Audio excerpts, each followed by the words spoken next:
Chapter 173. 7 Luminaries Great Freedom Sword Scripture. Check the status of the cultivation technique I've just obtained. Cultivation technique. 7 Luminaries Great Freedom Sword Scripture. Grade. Orthodox level. Description. The town-founding ultimate skill of the 7 Luminaries Sword Sect, incorporating the spiritual energy of the 7 Luminaries stars, condensing the 7 Luminaries Sword Chi, forging the 7 Luminaries Heart Lamp, 7 Luminaries Sword Formation, an orthodox level cultivation technique. Nice, this is perfect. Lu Chongsheng was suddenly overjoyed when he saw the information about the 7 Luminaries Great Freedom Sword Scripture, although the explanation was quite brief and didn't reveal much. But an orthodox level cultivation technique was enough to satisfy Lu Chongsheng. After all, having mastered the 100 Treasures body refinement technique beforehand, Lu Chongsheng already had a certain understanding of orthodox level cultivation techniques. Profound sects truly have an imposing and majestic presence. It was 1,000 times stronger than that garbage returning origin technique he owned anyways. Furthermore, he wouldn't have to worry about a continuation technique for the foundation establishment stage, like his current returning origin technique, which could only be cultivated to the peak of energy refinement realm, and then no further. System. Inheritance. Lu Chongsheng didn't think twice. He activated the 7 Luminaries Great Freedom Sword Scripture with a slight movement of his mental spirit. Immediately, details about the cultivation of the 7 Luminaries Great Freedom Sword Scripture, including related content and all key points, poured into Lu Chongsheng's mind like an enlightening elixir. Lu Chongsheng sat silently, immersing his mental spirit in the comprehension of this deeply profound sword scripture. After a long while, excellent, excellent. What a 7 Luminaries Great Freedom Sword Scripture. Truly worthy of being an orthodox level cultivation technique. Systems produce only the finest quality. Lu Chongsheng opened his eyes, revealing a look of delight. In that short time, through the system's inheritance, he had come to thoroughly understand the 7 Luminaries Great Freedom Sword Scripture. He knew the methods of cultivation, related content, and all key points inside out. The 7 Luminaries Great Freedom Sword Scripture consisted of 5 levels, each corresponding with the energy refinement, foundation establishment, core formation, nascent soul, and divinity transformation realms, in total of 5 stages. In other words, this technique alone was sufficient for his cultivation up to the divinity transformation realm. This technique was similar to the 100 Refinements treasure body art. It had not only the methods of cultivation through absorption. In each layer, there were also matching spells and features of the techniques. For instance, the first level during energy refinement stage came with 3 matching spells: 7 Luminaries Sword Light, 7 Luminaries Sword Shield, and 7 Luminaries Sword Escape. Attack, defense, pursuit, and escape were all covered. Moreover, the 7 Luminaries Sword Chi cultivated through the 7 Luminaries Great Freedom Sword Scripture also had the characteristic of eliminating elixir toxicity. Most cultivators usually consume elixir medicines to assist in their cultivation. But elixir medicines, more or less, always carry some elixir toxicity, not to mention being harmful to the body. Take the Yellow Dragon Elixir, for example. Consuming it excessively could cause the body to develop resistance to elixir medicines. As a result, consuming elixir medicines would become ineffective or barely effective. This was also the reason why, even though Lu Chongsheng had spirit stones to purchase elixir medicines for cultivation support, he did not overuse them and knew the right limit. It was because of the issue of elixir toxicity. But now, with the 7 Luminaries Great Freedom Sword Scripture, he could use elixir medicines to increase his cultivation level without any reservations. Completely fearless of elixir toxicity. However, eliminating elixir toxicity wasn't so simple. It would require time and strenuous effort to refine and expel the toxicity. And when refining the toxicity, the body had to endure the torment of sword chi cutting deep. But this pain is nothing compared to the unfettered use of elixir medicines, free of side effects. It's hardly worth mentioning. Lu Chongsheng's eyes sparkled. If he could consume elixir medicines without inhibition, his cultivation speed would double. Originally, he thought it would take 6 to 7 years to break through to the 8th level energy refinement. But now, able to use elixir medicines without inhibition, the time required for cultivation would be greatly reduced.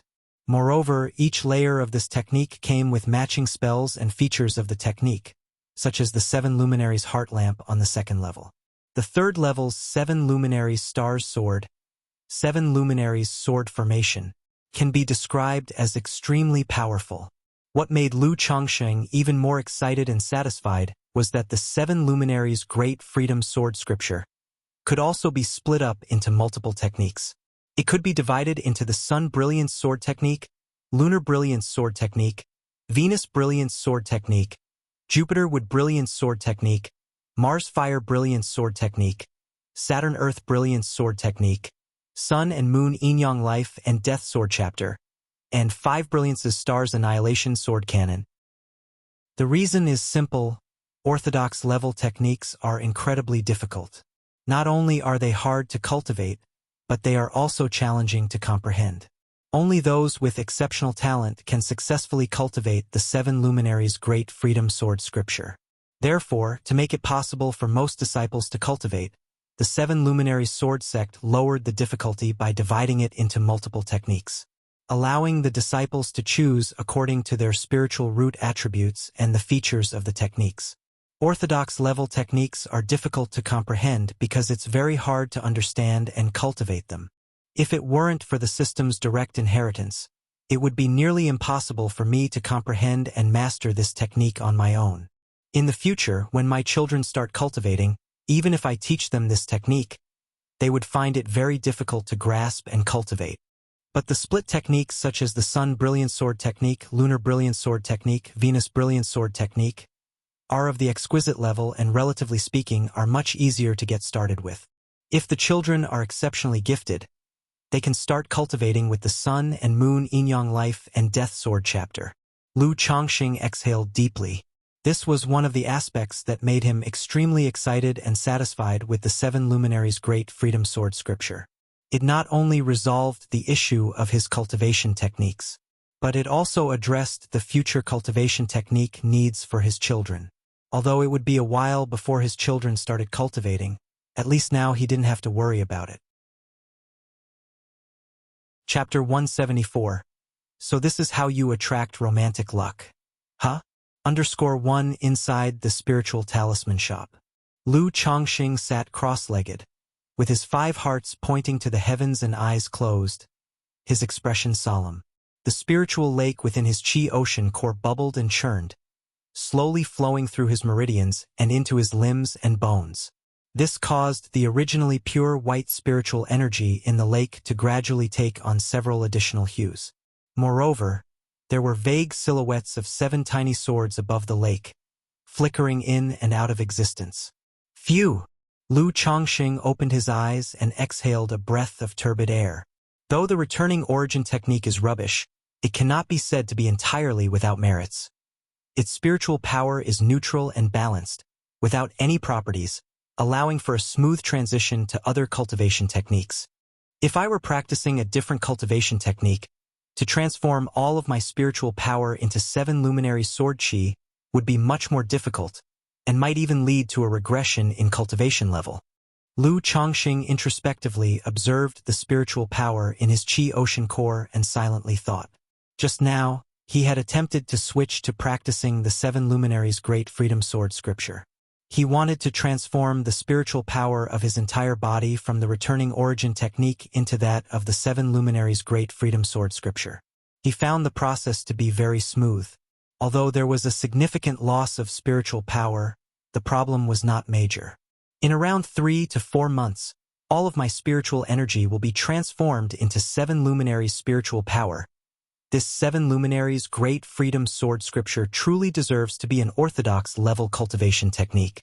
The spiritual power cultivated from it is not only 3 to 4 times more profound than my original spiritual power, but also significantly sharper and more domineering. Once all my spiritual power is transformed into 7 Luminaries spiritual power, I fear I may be comparable to someone of the 8th level energy refinement, or even 9th level cultivation realm. This must be what they call a robust foundation. When the time comes for me to break through to foundation establishment, I shall overcome the magic barrier with ease. Lu Chongqing looked at the spiritual energy in the lake and couldn't help but feel excited. Originally, his reason for wanting a good cultivation technique was to lay a solid foundation for himself, so that he could go further in the future. Now, with this orthodox level cultivation technique, his foundation would be incredibly solid. 7th level energy refinement comparable to 9th level energy refinement. Does that not mean I will be able to challenge those above my rank in the future? No, that's not right. Whenever I've encountered enemies, their cultivation levels have been higher than mine, and when facing an enemy, doesn't everyone rely on tactics rather than just cultivation level? Lu Chongqing thought to himself and then shook his head. He suddenly felt that his circumstances were not very suited to such a battle-focused cultivation technique. On one hand, he had always been kind to others and disliked violence. On the other hand, in a fight, he usually relied on external aids, rather than his own cultivation realm. In such cases, cultivating a technique adept in nurturing life or escaping danger would suit him better. However, now that he had received the cultivation technique and started practicing it, Lu Chongqing wouldn't dwell on those distractions any longer. Besides, Lu Chongqing felt that cultivation techniques for nurturing life or escaping weren't necessarily better or more suited to him. As his cultivation level improved, conflicts and battles on the path of cultivation were inevitable. In the Qi refinement realm, thanks to the system's lucky draws, he had no problem fighting against higher-ranked opponents using external items. However, as his cultivation realm increased, talismans, puppets, treasures, and other external aids would become less and less helpful. They would no longer enable one to fight against opponents of a higher rank as they do now. By then, one's own cultivation combat power would become particularly important. Noticing that it had also grown dark outside, Lu Chongqing stood up and left the spiritual talisman shop to head home. At this moment, at a tavern diagonally opposite the Lu family's spiritual talisman shop, a beautiful girl dressed in a purple gown sat by the window, with her delicate arms supporting her cheeks. She looked out the window with idle boredom. When the girl saw Lu Chongqing walking out of the spiritual talisman shop, her eyes suddenly brightened. I've paid a significant price to allow the Lockhart goo to recover its energy quickly. You better not disappoint me, the girl murmured to herself, gazing at Lu Chongqing's figure. She then raised her palm, and on it, the flesh on the girl's delicate palm shifted and split open, revealing a blood-colored goo insect, less than an inch long and lustrous, wriggling out. Little guy, it's all up to you now, said the girl to the Lockhart goo. The insect seemed to understand her words, nodding its tiny antenna in response. Seeing this, the girl also smiled, closed her fist gently, and stepped out of the inn. After watching in secret for some time, she had learned Lu Chongqing's daily routine and movements. He basically moved between the spiritual talisman shop and his home. She had also chosen her moment carefully, knowing that the alley Lu Chongqing took home was usually deserted. It was the perfect spot and opportunity for her to take action. Acting within the marketplace, although risky, gave people a sense of lowered guard compared to outside, making it easier for her to succeed. If she chose to act outside the marketplace, then she recalled how Lu Chongqing would respond with an onslaught of talisman treasures and a barrage of talismans. She couldn't help but remember the humiliating moment she had been bombarded with them by Lu Chongqing, beaten into an embarrassing retreat, and nearly losing her life at his hands. But thinking of Lu Chongqing succumbing to the Lockhart goo, falling helplessly in love with her, and being unable to extricate himself, the girl felt exultant. What better revenge is there than to make an old enemy fall in love with you, to the point of desperation? The girl in the purple gown looked at the back of Lu Chongqing, her beautiful face breaking into a smile. Seeing Lu Chongqing enter the alley and confirming no one else was there, the girl immediately called out, Lu Daoist, please wait for a moment.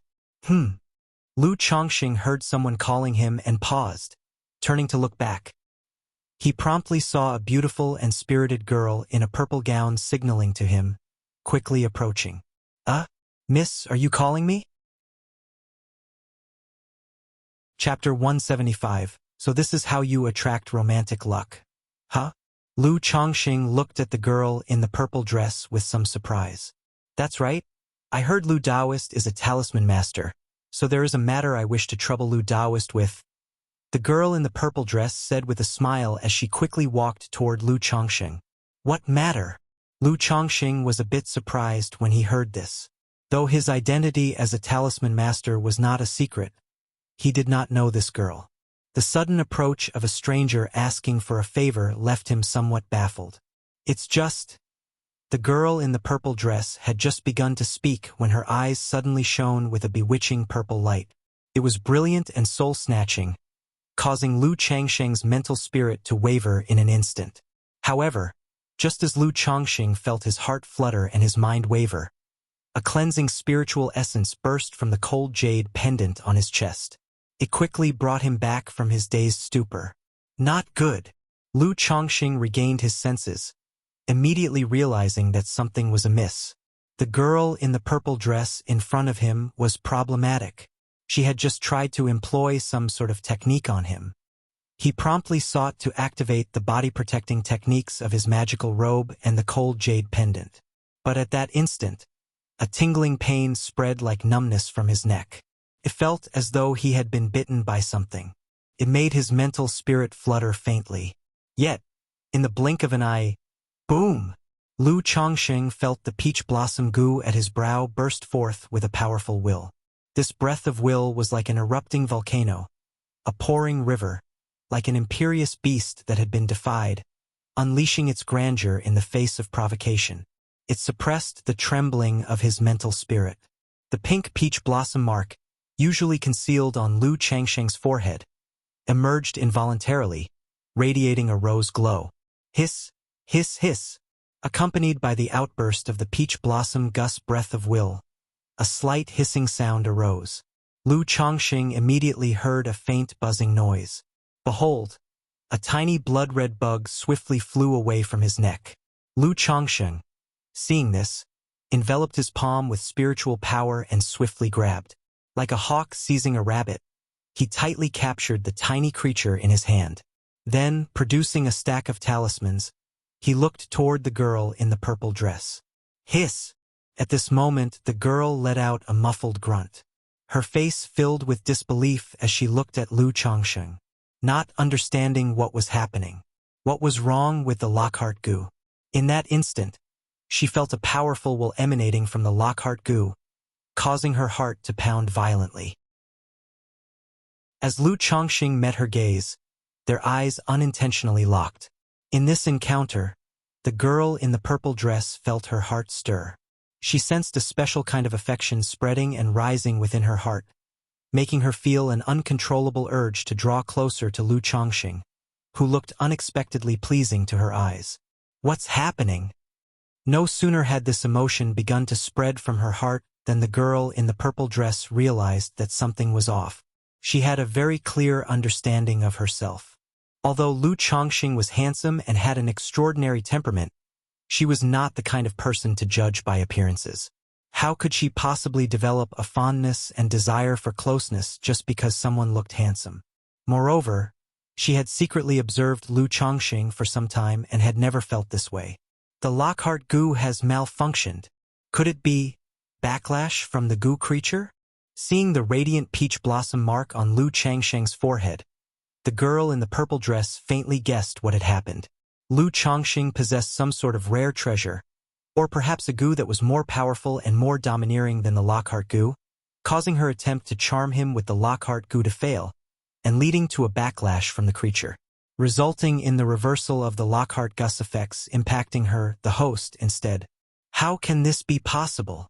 The Lockhart goo is close to a heavenly spirit goo in rank, and even though it is greatly weakened and not yet fully recovered, it should not be possible for it to backlash like this. How could he possibly possess such a treasure, or a nearly extinct creature like the heavenly spirit goo? This speculation caused the girl in the purple dress to feel as if tumultuous waves were crashing within her, filled with disbelief.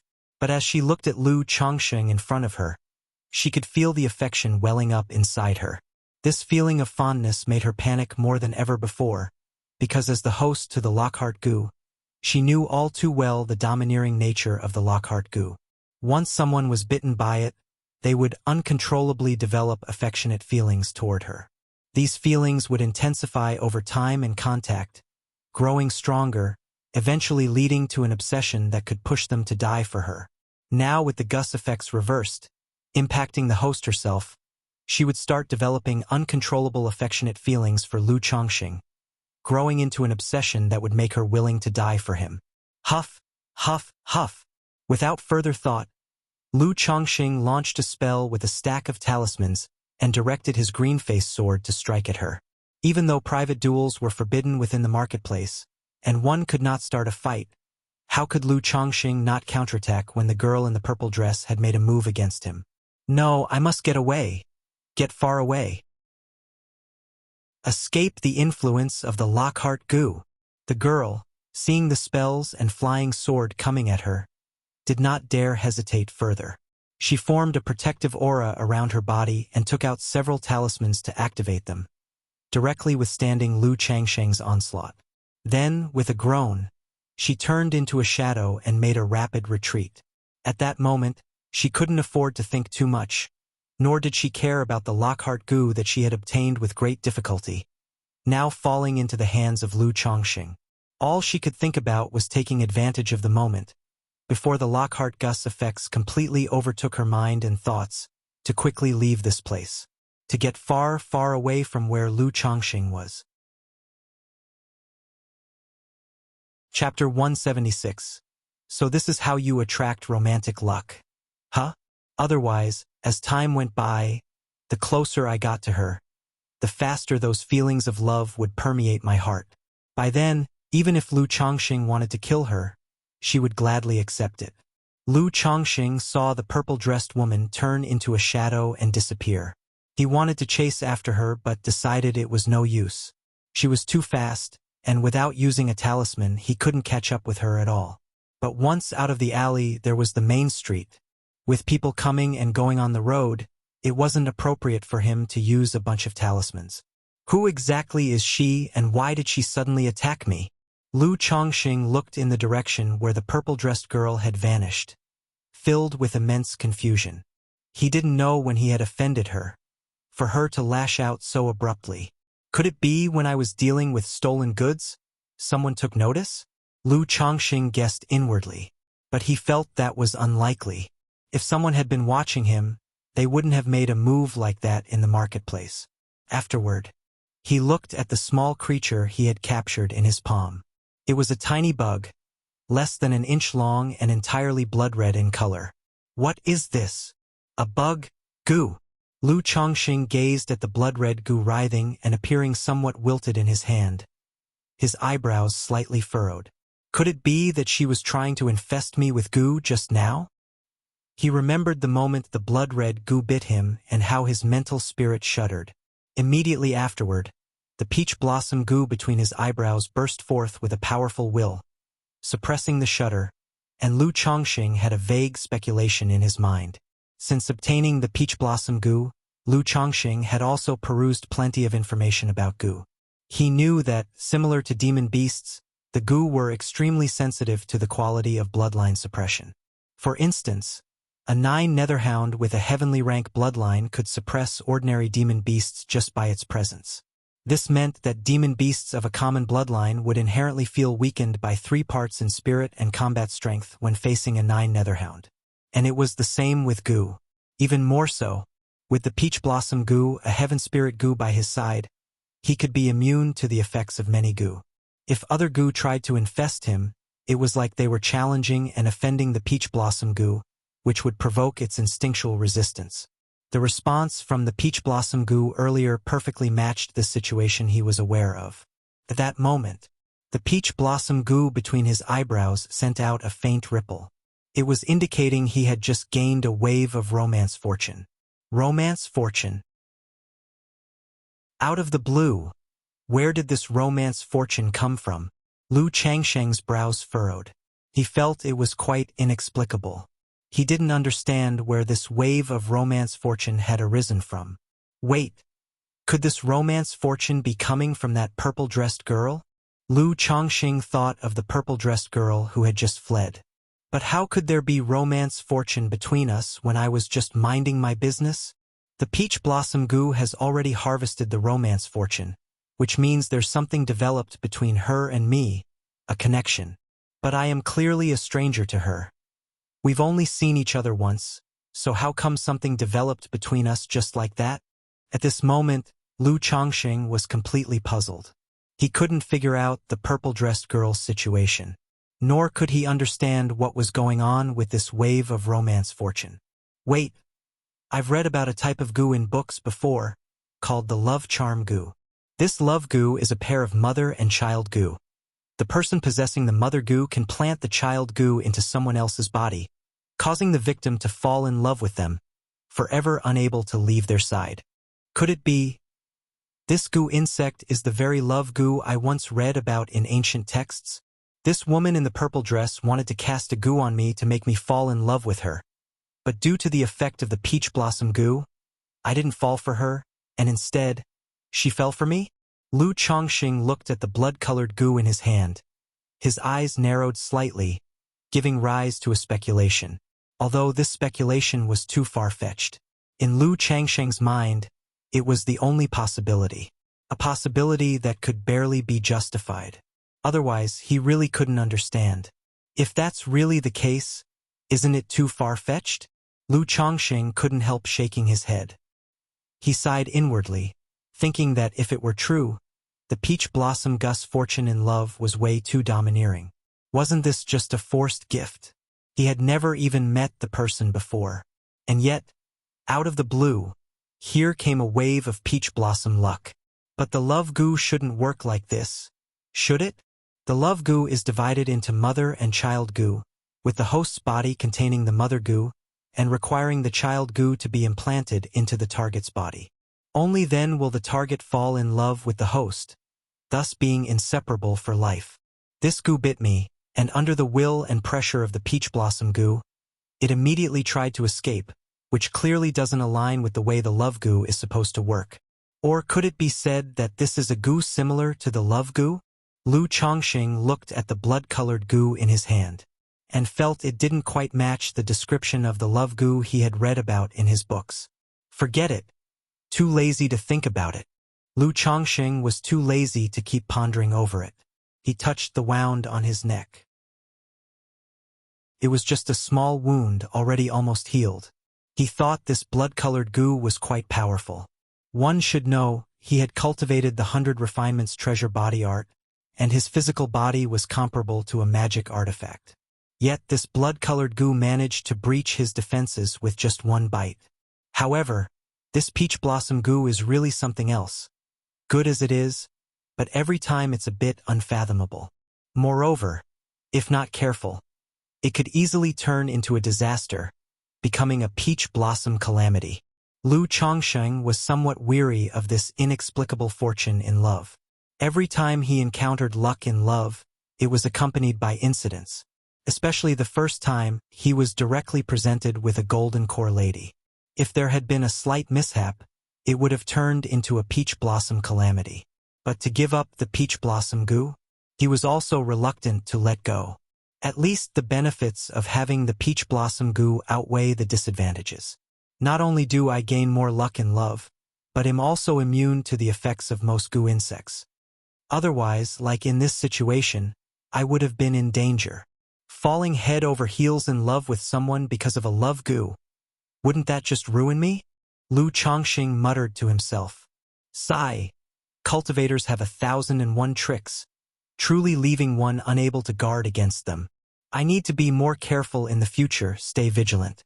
Although private fights are forbidden in the marketplace, that doesn't mean there are no dangers. Lu Chongqing took a deep breath and exhaled slowly. Reflecting on the recent events, he acknowledged that he had indeed been lacking caution, which resulted in a passive situation. But now, what should I do with this thing?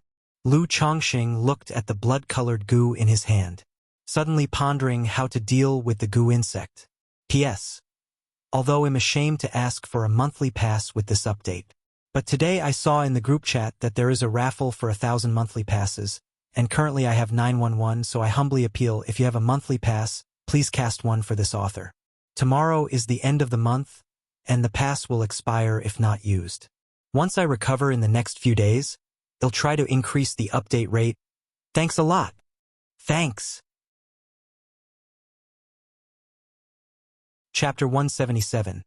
Chapter 177, 104.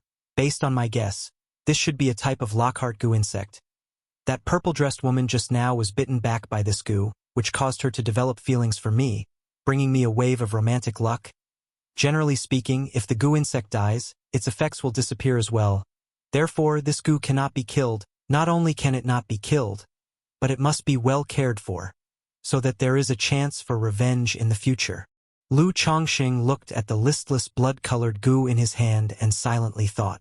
The purple-dressed woman attacked him out of the blue, laying the goo on him in an attempt to harm him clandestinely. If it hadn't been for the peach blossom goo by his side, he might have fallen for it, becoming her devoted lackey. Such a great vengeance could not easily be let go of. It must be avenged fiercely. If he were to kill the goo right now, causing the effect on her to dissipate, that would be tantamount to letting her off the hook.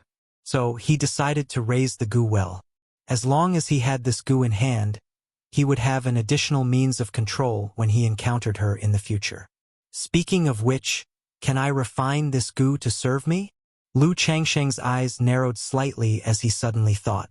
From the recent situation, he could clearly feel that this goo was not ordinary. It was not a regular goo. If he could refine it, he might be able to figure out its effects and use it for himself. Such matters cannot be tried lightly.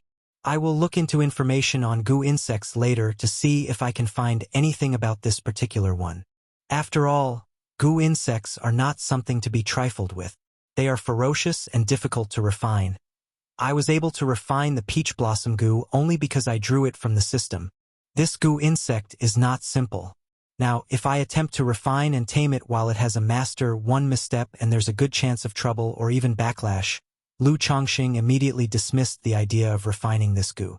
As of now, he did not even know what type of goo this was or what the situation entailed. If he were to rashly refine it, there could very well be unforeseen accidents. After all, having refined the peach blossom goo in the past let him know that refining a goo insect was not easy. If it hadn't been for the fact that the peach blossom goo was drawn from the system, offering no resistance and actively cooperating with him, he wouldn't have been able to refine it at all. This goo insect, though not as remarkable as the peach blossom goo, was clearly extraordinary. Refinement would certainly not be simple. Immediately, Lu Chongqing took out a jade box from his storage bag. He placed the listless blood-colored goo inside, and he took out a sealing talisman to stick on the top, to prevent the goo from escaping. Then he found a magic artifact shop. He spent 30 spirit stones to buy a goo container specially for holding goo insects. He also spent 50 spirit stones to purchase a spiritual pet bag. Storage bags could not contain living things. Even with the goo container, the blood-colored goo could only be placed in the spiritual pet bag, not in the storage bag. And the only spiritual pet bag he had was the one given by the Lu family for the Iron Feather Eagle. So he bought one for himself. In the future, it would be useful for the 9 Netherhound as well. Moreover, creatures like demon beasts and goo insects should preferably not be kept together if they are of different species. Otherwise, there might be an accident. Lu Chongqing also did not trust having the blood-colored goo together with the Iron Feather Eagle. After completing all these tasks, Lu Chongqing headed back home. Meanwhile, a purple-dressed young woman left the 9 Dragons Market in a rush. What on earth is going on? How could he possibly have such a treasure? A heavenly-grade goo insect like the Lockhart goo. At this moment, Meng Xiaochan still could not believe what had just transpired. Felt almost like a dream. If it weren't for the fact that the Lockhart goo was not in her hand and the lingering affection in her heart, she would truly feel as if she were dreaming. She couldn't believe that the Lockhart goo, which she obtained after so much painstaking effort, was gone just like that.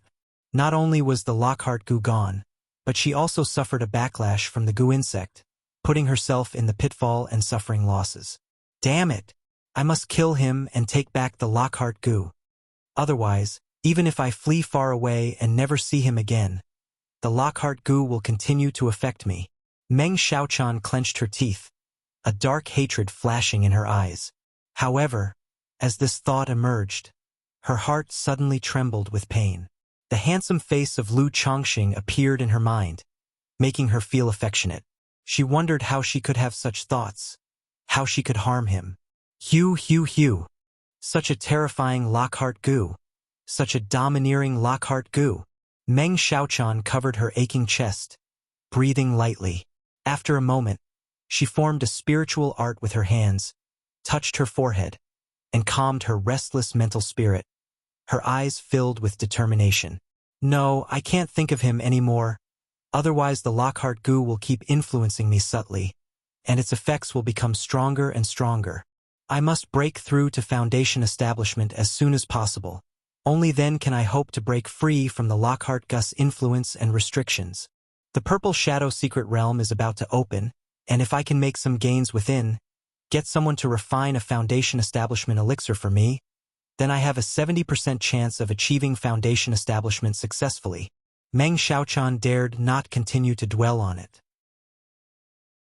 She took out a leaf-shaped flying magic artifact from her storage bag, turned into a ray of light, and quickly left. Lu Chongqing returned home as usual. He didn't give much thought to the matter with the purple-dressed young woman, mainly because the whole affair was too bewildering for him. He was completely clueless and could not make heads or tails of it. After chatting with his wives and maids and finishing dinner, he fell asleep slowly with the company of his 3 wives. Chapter 178. The Overbearing Lockhart Goo.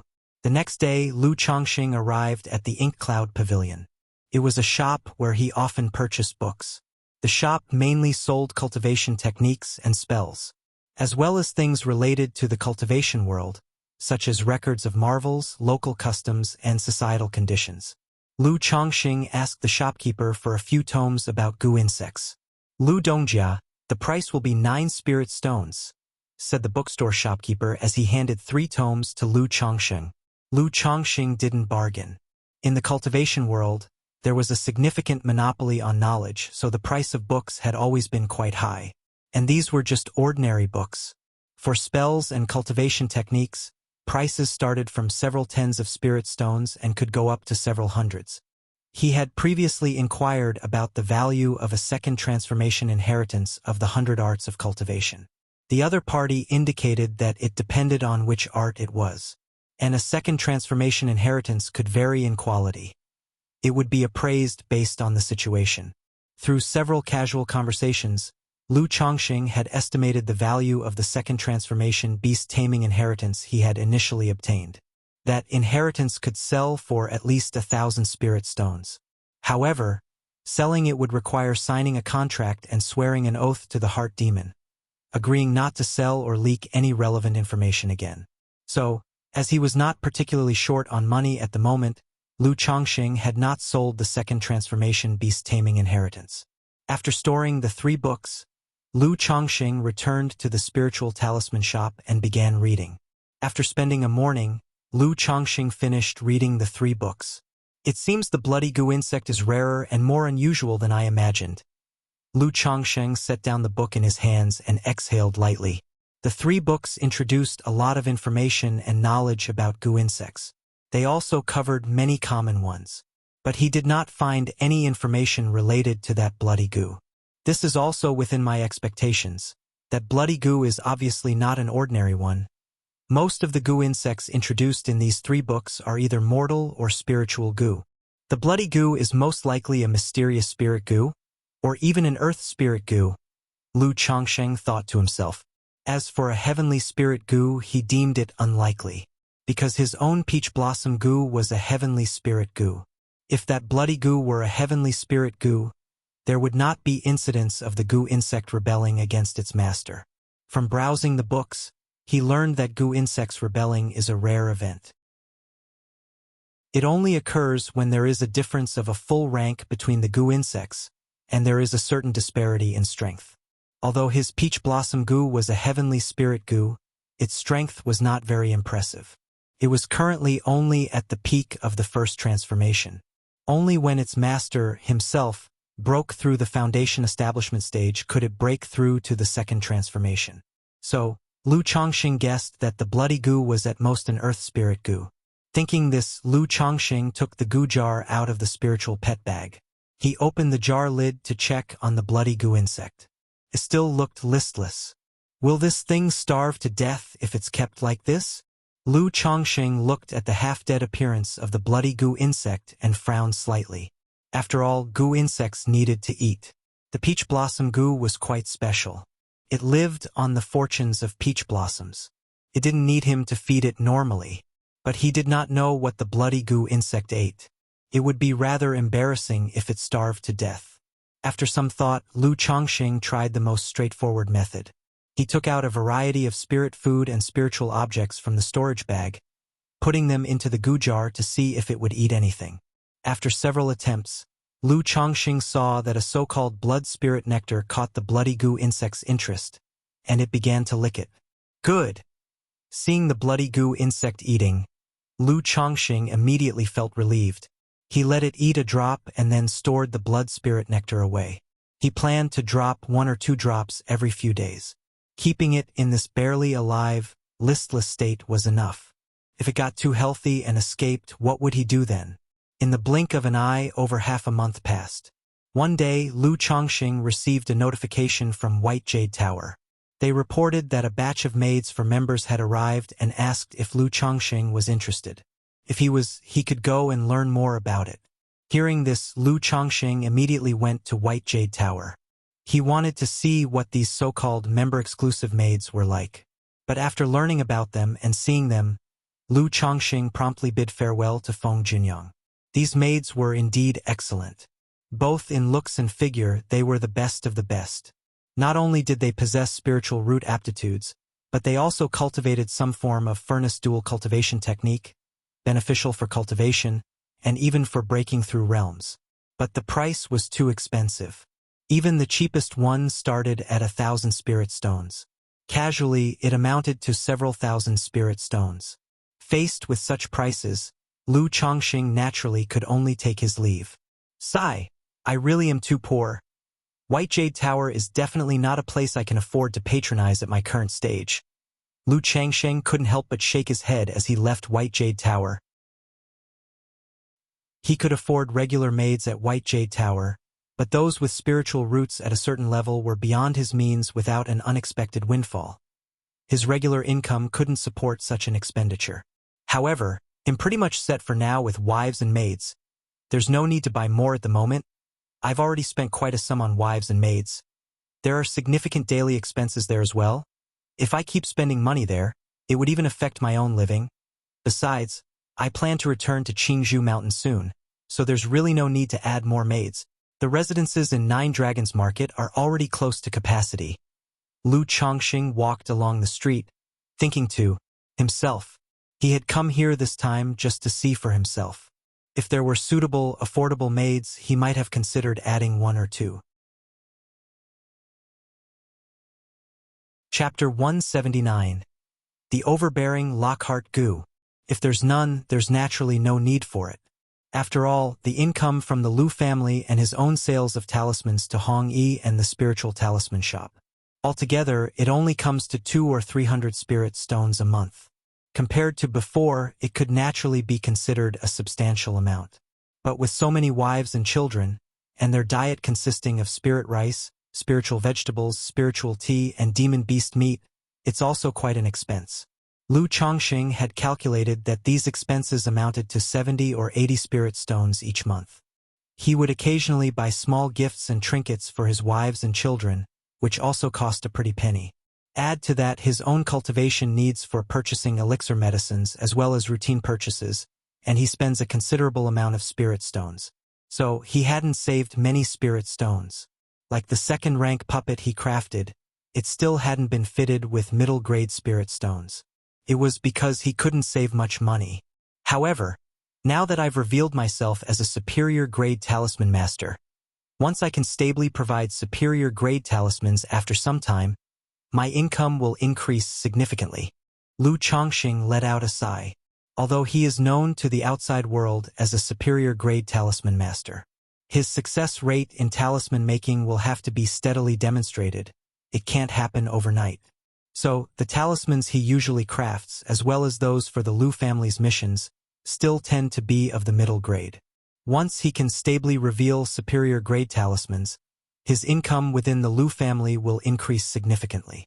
Moreover, at this stage, what matters most to me is the improvement of my strength and cultivation level. With the 7 luminaries' great freedom sword scripture, once I've converted all my spiritual power into 7 luminaries' spiritual power, I will be able to consume elixir medicines without any inhibitions, and raise my cultivation level and strength at the fastest speed. As long as my strength and cultivation level increase, not only will my income increase, but finding wives and maids will also become much easier. Lu Chongqing pondered in his heart, planning to focus his energy mainly on cultivation for the upcoming period. If his strength increased, what man would lack in wives and concubines? After all, in this world, cultivation level and strength are paramount.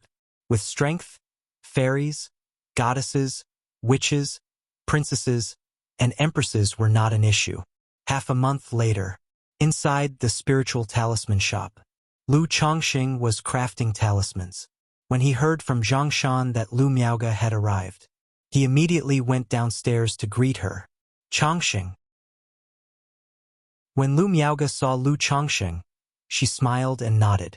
She was still dressed in her snow-white garments, her face as clear and exquisite as the snow itself, her hair lightly tied and cascading down her back, exuding an ethereal and elegant charm. Sister Miaoge, you're here. I'm sorry to trouble you this time, Lu Chongqing said to Lu Miaoge in a familiar manner. Afterwards, he went with Lu Miaoge to the 3rd floor, picked up the spiritual tea from the table, and poured her a cup. It's no trouble. I'm not busy usually, Lu Miaoge said softly, her voice clear and melodiously captivating. I've still inconvenienced you, but if you have other matters and need to leave, just let me know, and I'll come over. I don't have much to attend to on this trip back, so I can come over at any time, Lu Chongqing spoke up. He intended to return mainly to focus on his cultivation and spend more time with his wives and children. It wasn't to say that he wouldn't come back after returning, although he didn't care much for the income of this spiritual talisman shop. It would still be somewhat inconvenient on Qingzhou Mountain. In due time, he would also need to visit 9 Dragons Marketplace to buy some things or handle some matters. Okay, got it. Lu Miaoge nodded lightly. She then smiled and said, by the way, congratulations on becoming a superior grade talisman master. It was just a stroke of luck, not comparable to you, Sister Miaoge. I also owe a lot to your guidance back then. At these words, Lu Chongqing smiled. When both he and Lu Miaoge were at the spiritual talisman shop, she would occasionally pay attention to his progress in talisman making and teach him the craft. Though he didn't need it, her guidance was a kind gesture. Saying this now was to reinforce their relationship, as it had been quite a while since he'd seen Lu Miaoge. When do you plan to return to Qingzhou Mountain? Lu Miaoge asked with a light smile. The 2nd elder is about ready to go back, so I plan to return with him, Lu Chongqing replied. With the 2nd elder present, he naturally prepared to hitch a ride on the tailwind. At the same time, he would bring Lu Zier, Lu Qing'er, and Little Qing back with him. The other maids, on the other hand, would stay in 9 Dragons Marketplace for the time being. After all, the house was rented for 5 years. He would have to come back at that time. Moreover, keeping the maids here would provide him with an extra reason to return to 9 Dragons Marketplace in the future. Good. Then I will stay here for the time being. When you want to return, just let me know in advance. Lu Miaoge nodded slightly. Afterward, the two of them chatted for a while, talking about past events involving Lu Miaoyang and topics related to talisman making. Seeing that their conversation was winding down, Lu Chongqing invited Lu Miaoge to have a meal at Jade Meal Pavilion.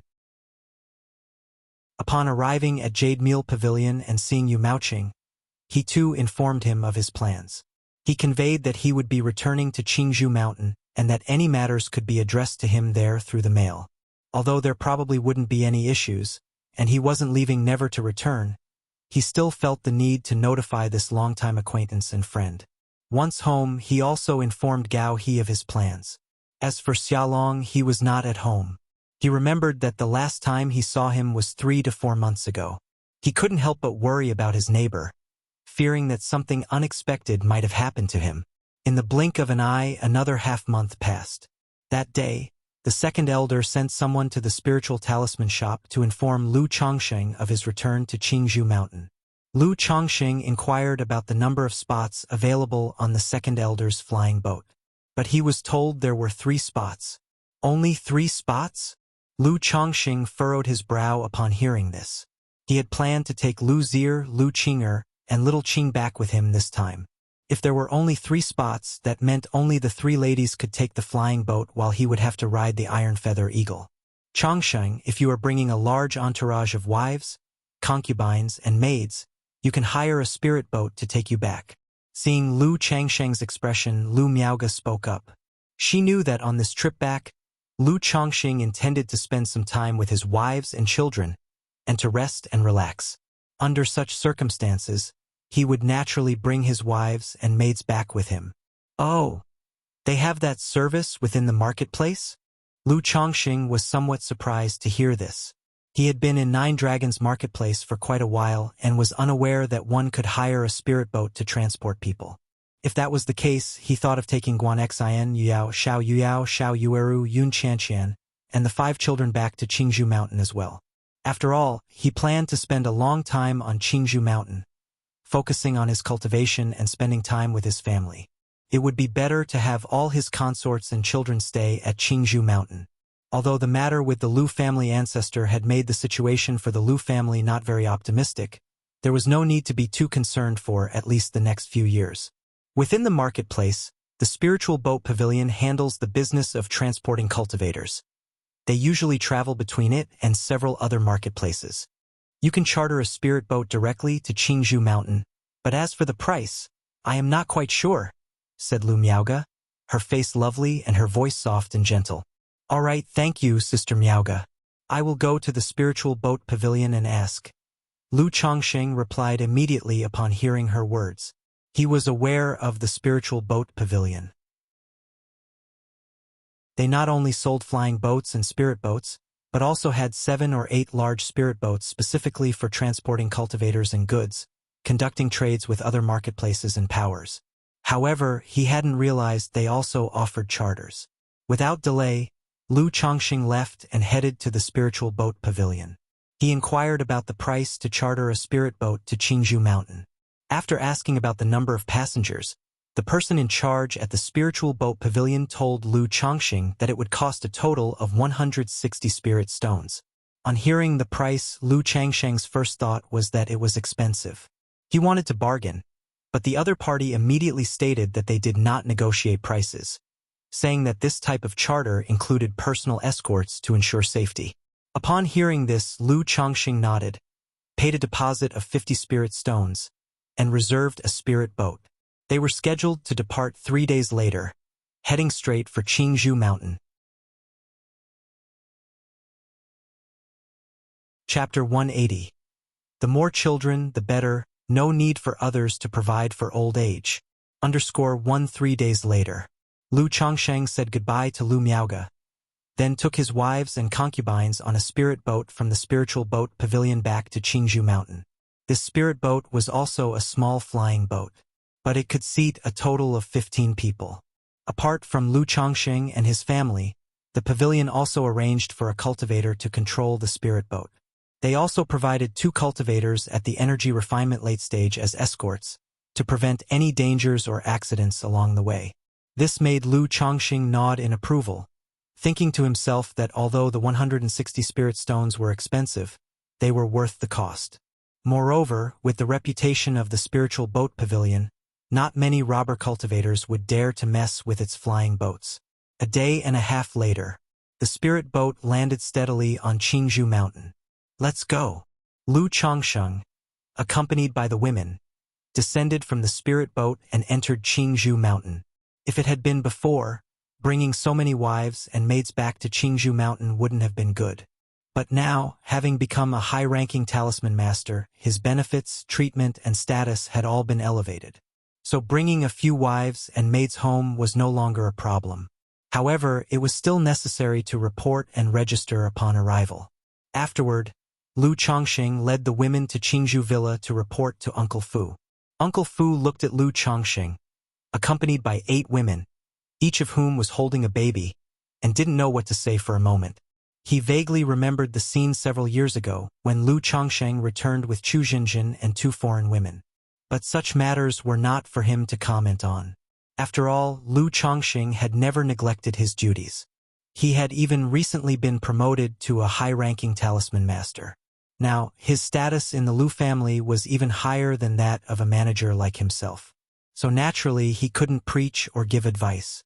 In the end, he simply congratulated him, noting that young people have vigor, but they should also take care of their health. As the saying goes, youth is often spent without valuing health, leaving one in tears in old age. Lu Chongxing understood that Uncle Fu meant well and nodded with a smile, assuring him that he was aware and had things under control. He then took the women back to his residence in Qingzhou Valley. When Lu Chongxing returned home with the women, his arrival with 8 young women and 5 children was witnessed by many of the Lu family disciples. This quickly spread throughout the entire Lu family, causing much gossip. Lu Chongxing used to come back carrying 3 children, and now suddenly it's 5.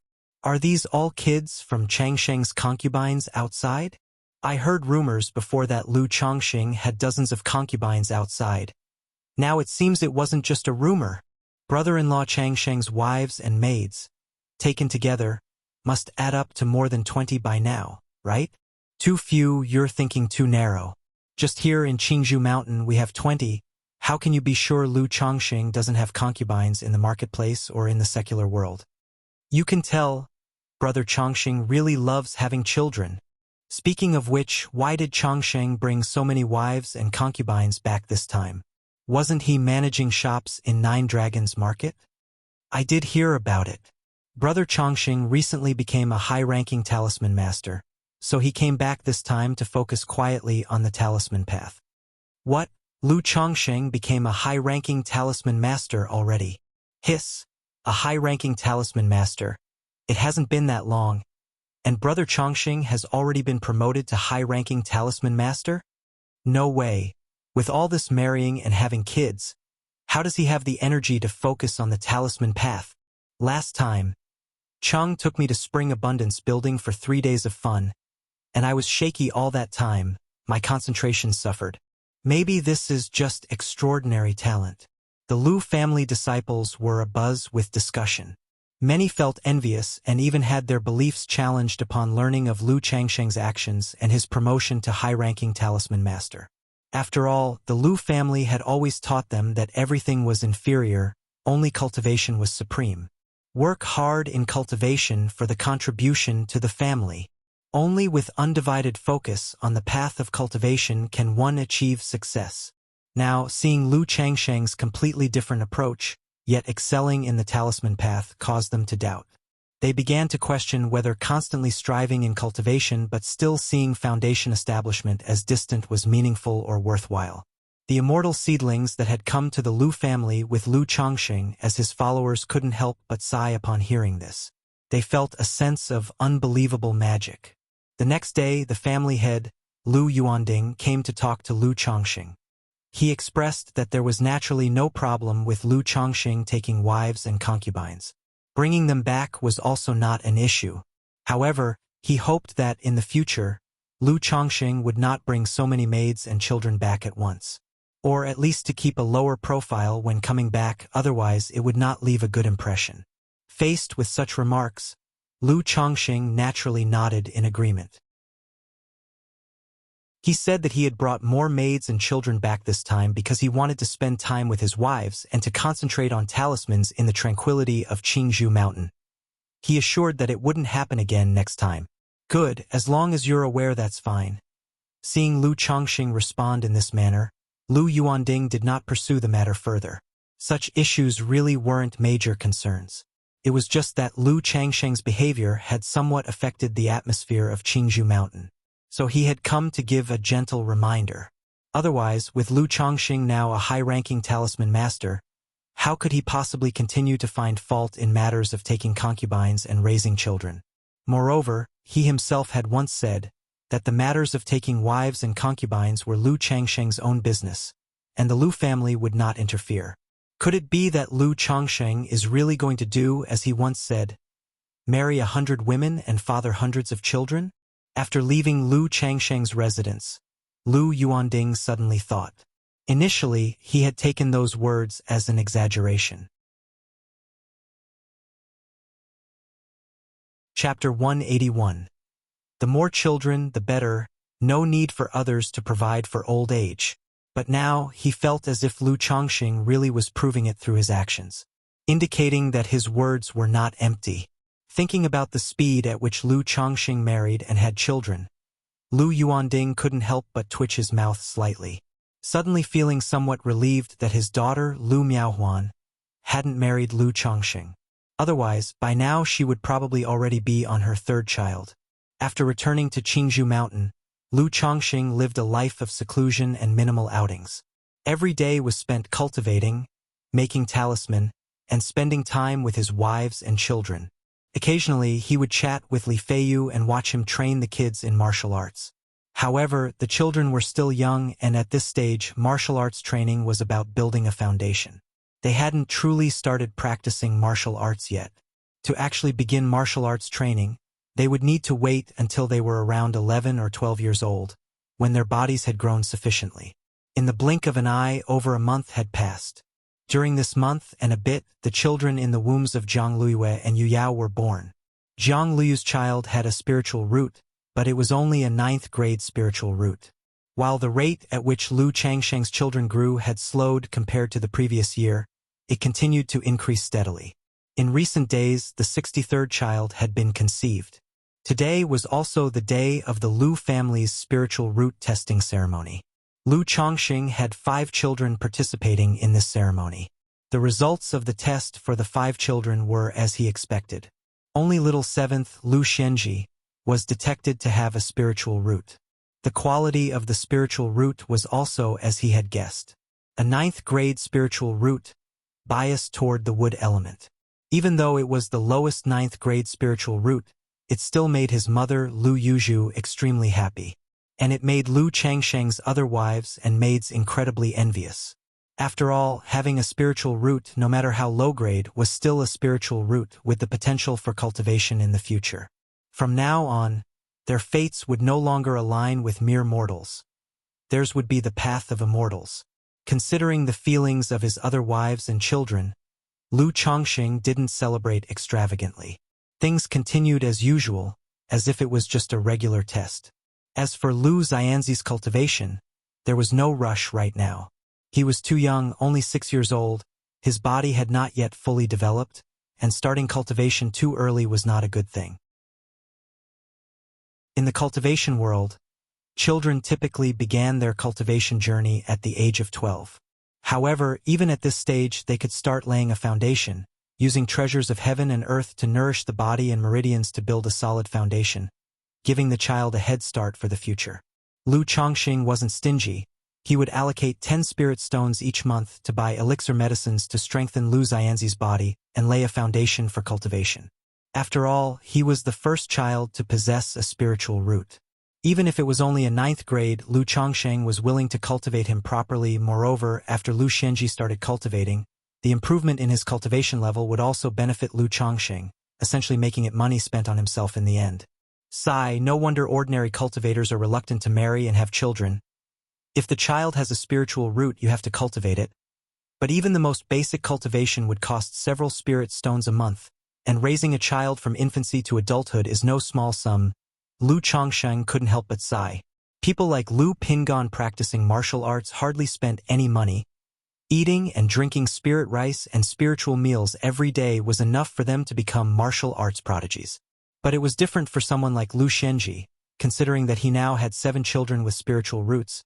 When the remaining 6 children were detected to have spiritual roots and needed financial cultivation for their foundations, that would mean an extra 70 spirit stones spent each month, and as the number of children with spiritual roots increased and they started real cultivation, this expense would continue to grow. Indeed, raising children is never easy, no matter where one is. The more you have, the harder it is to support them. Lu Chongqing shook his head in reflection. If he were just an ordinary talisman master, even a superior one wouldn't dare to have so many children, because not only is there an initial investment for learning the craft, but continuous expenses are also necessary for practice and improving the success rate of talisman making. He simply couldn't afford the luxury of not worrying about extra expenses like he could. However, the more children, the better. No need for others to provide for my old age. Once the children grow up, they'll be able to relax. Lu Chongqing consoled himself. Late at night, after the deed, husband, do you think Chuanjin, Yuzhin, and Caizhen have spiritual roots? Chu Xinjin leaned lazily against Lu Changsheng's chest, her eyes brimming with askance. Lu Xianzi's detection of a spiritual root today had made her think of her own 3 children. Regardless of whether they have spiritual roots, they are our children. Lu Chongqing gently caressed her soft skin. Chu Xinjin had borne him 3 children, 2 of whom had spiritual roots, but he didn't want his wives to focus too much on the matter of the children's spiritual roots. After all, he himself had struggled and suffered with this issue before. It wasn't until he had many children, most of whom didn't have spiritual roots, that he gradually let go and moved on. The kind of nature Chu Xinjin had, if she thought too much, it would consume her every day. Yes. At Lu Changsheng's words, Chu Xinjin snuggled up to him and softly nodded. She didn't have much interest in cultivation, and she wasn't particularly concerned about whether the children had spiritual roots or not. She just wanted to live a simple life with the person she loved. It was just that she thought Lu Chongqing would prefer children with spiritual roots. After all, Lu Chongqing often touted the benefits of having many children, not only for a full house, but to also hopefully birth children with good spiritual root potential and then cultivate them well. Now hearing Lu Chongqing say this, she felt much more at ease. In the blink of an eye, another month had passed by. One day, in the practice room, huff! Lu Chongqing opened his eyes and exhaled a breath of stale air. 7 threads of sword qi flowed around his body, visible both within and outside, sharp and ethereal. Chapter 182. The more children, the better. No need for others to provide for old age. Finally, it's done. Lu Chongqing inspected his qi ocean core internally. He saw that the spiritual power in the core's elixir lake had turned entirely into a rainbow of colors at this moment. It signified that the cultivation technique he originally practiced, the returning origin technique, was now completely transformed into the 7 Luminaries' Great Freedom Sword Scripture. Although the 7 Luminaries' Great Freedom Sword Scripture is several times more profound and difficult to practice than the returning origin technique and requires several times more spiritual energy to be absorbed, cultivation techniques are divided into 2 parts. One part is the absorption of nature's spiritual energy, which strengthens and tempers the spiritual power. The other part is the understanding of the essence of the technique, which includes its realm, artistic conception, and various profound mysteries of cultivation. I obtained the 7 Luminaries' Great Freedom Sword Scripture through the system, which directly eliminated the need for the second part. Without spending time to comprehend the profound mysteries of the technique myself, I can cultivate at the fastest speed. This has allowed me to cultivate the 7 Luminaries' Great Freedom Sword Scripture, an orthodox level cultivation technique, at a speed not the slightest bit slower than the returning origin technique, and even a bit faster. Lu Changsheng's sword qi around his body converged, and his aura became calm. His eyes were bright and spirited. The 7 Luminaries' Great Freedom Sword Scripture might be difficult to practice, but for someone like Lu Chongqing, who was exceptionally talented, it was even easier compared to the returning origin technique. Because this sword scripture was as if engraved in his mind, allowing him to understand it inside out, ensuring no mistakes in his cultivation. Now that all my spiritual power has transformed into the 7 Luminaries' spiritual power, I can also start using the 7 Luminaries' sword qi to expel the poison of the elixir medicines, allowing me to consume them without any reservations. With such consumption of elixir medicines for cultivation, I'm afraid it would only take 2 or 3 years for me to reach the peak of the 7th level energy refinement. Moreover, this situation won't affect my foundation. Even more so, with the robustness of the 7 luminary spiritual power, advancing from the 7th level to the 8th level energy refinement will be even simpler for me. Lu Chongqing let out a light chuckle. He was full of admiration for the 7 luminaries' great freedom sword scripture. And he understood why cultivation techniques could occupy a place in the world of laws and wealth. The benefits and wonders of a profound cultivation technique can't be fully explained in a few words.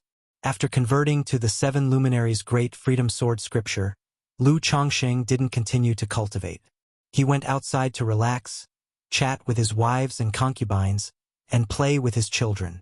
After all, he was not one who would engage in arduous cultivation. Night fell. Over dinner, Lu Chongqing learned something new. The Purple Shadow Secret Realm was about to open. A core high-ranking member of the Lu family, along with several elite descendants, were heading towards the Purple Shadow Secret Realm. Lu Chongqing had heard of the Purple Shadow Secret Realm but did not know much about it. After Xiao Yuris' explanation, he came to know what this Purple Shadow Secret Realm was all about. It was a secret realm jointly managed by several immortal sects of Jiang country, which could also be considered a spiritual vein-blessed land. Inside were many opportunities and treasures of heaven and earth. Every 30 years, the several immortal sects would open the realm, sending Qi refinement disciples to explore and experience. Besides their disciples, the immortal sects also allowed descendants of other families and loose cultivators to enter. Because anything obtained within the realm had to pass through the hands of the immortal sects upon exit. In such circumstances, the immortal sects were naturally willing to allow more loose cultivators to enter. Other loose cultivators and family descendants knew this but still rushed towards the Purple Shadow Secret Realm.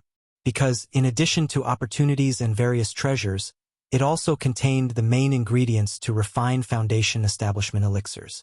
And having obtained rare opportunities and precious treasures inside, one could exchange them for foundation establishment elixirs with the immortal sects.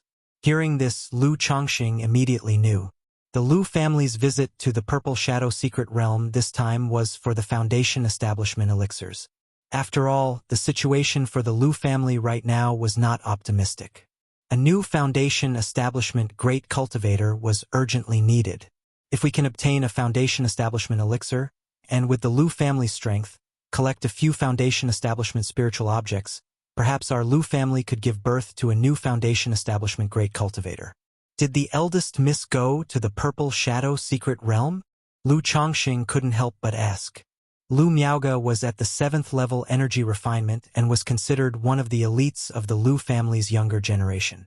The Purple Shadow Secret Realm is very dangerous. Sister Miaoge is a talisman master, so naturally, the family wouldn't let her go. This time, Uncle Yuan Shan took my brothers Miaoquin and Miaofa with him. Lu Miaoyun spoke out. This wasn't a secret, and as a direct descendant of the Lu family, she was also aware of some of these matters. Lu Chongqing nodded in understanding. He was aware of Lu Yuanshan, a senior member of the Lu family with the strength of 9th level energy refinement. As for Lu Miaoquin and Lu Miaofa, he wasn't too clear about them, but estimated that they also held the power of around the 6th or 7th level energy refinement. Who knows whether the Lu family will gain anything from the Purple Shadow Secret Realm? Lu Chongqing thought inwardly. He still hoped that the Lu family would gain something from it to obtain a foundation establishment elixir. After all, if the Lu family could have a new foundation establishment great cultivator, he wouldn't have to worry about the Lu family ancestors' affairs anymore and the idea of escaping. Although he had met the Lu family ancestor once before, he felt that the ancestor didn't seem like someone on the verge of death. But in this time, he had also heard rumors to that effect. He knew that when Yu Ningrong had said the Lu family ancestor wouldn't live past 10 years, it wasn't unfounded. Foundation establishment elixir. Foundation establishment is an eventual step for me as well. Even if I cultivate the 7 luminaries great freedom sword scripture and the 100 refinements treasure body art, and have 2 foundation establishment spiritual objects, my chances of foundation establishment are still not high, probably just about 60 to 70%. But the Foundation establishment elixirs are basically monopolized by the major immortal sects only occasionally available, and once they are made available, they are usually contended for by other powers, making it very hard for loose cultivators to acquire one. Lu Chongqing also couldn't help but think about his own future. Though he was cultivating 2 orthodox-level cultivation techniques, the 100 Refinements Treasure Body Technique and the 7 Luminaries Great Freedom Sword Scripture, and relying on Foundation establishment spiritual objects for a 60 to 70% chance of Foundation establishment, to Lu Chongqing this probability was still too low. He absolutely required a Foundation establishment elixir for a sure breakthrough.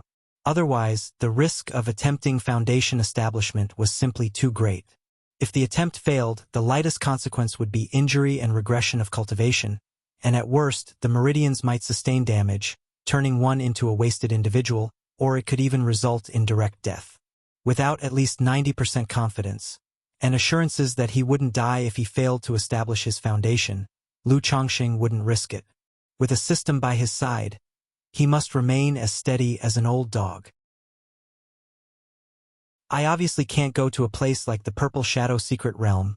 I wonder if the system could draw out some garbage elixirs and grant me a Foundation Establishment elixir.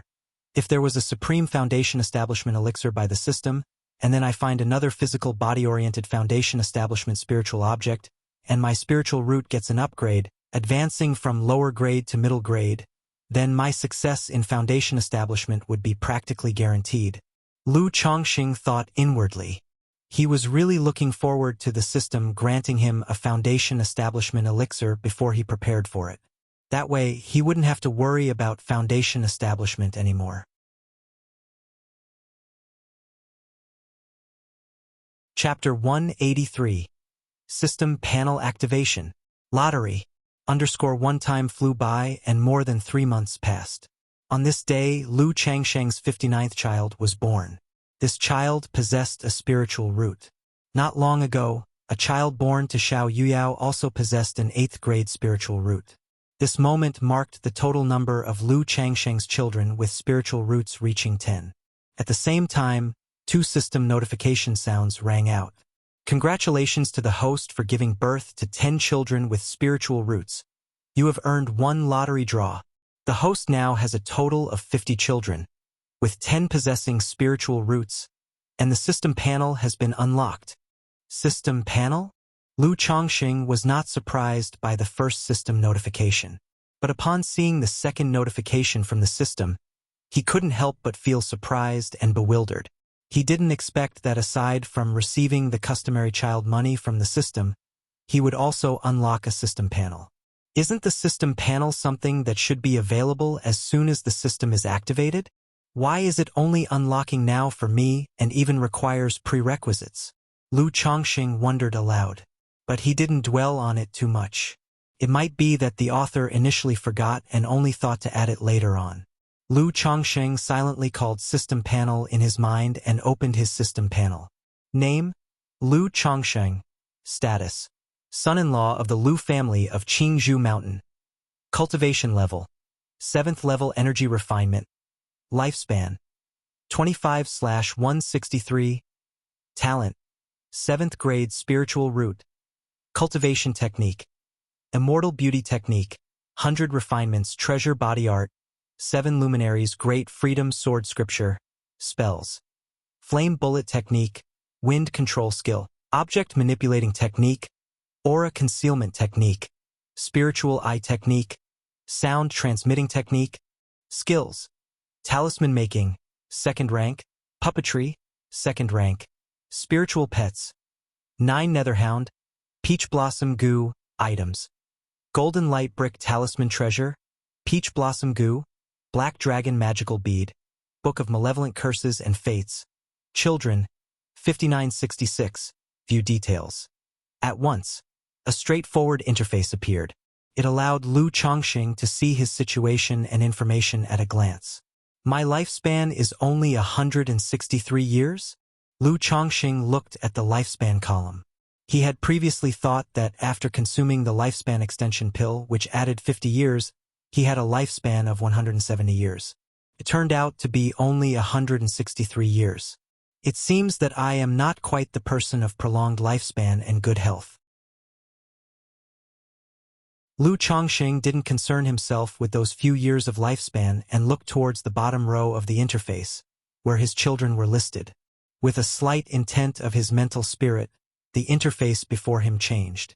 The faces and names of his children appeared on the screen.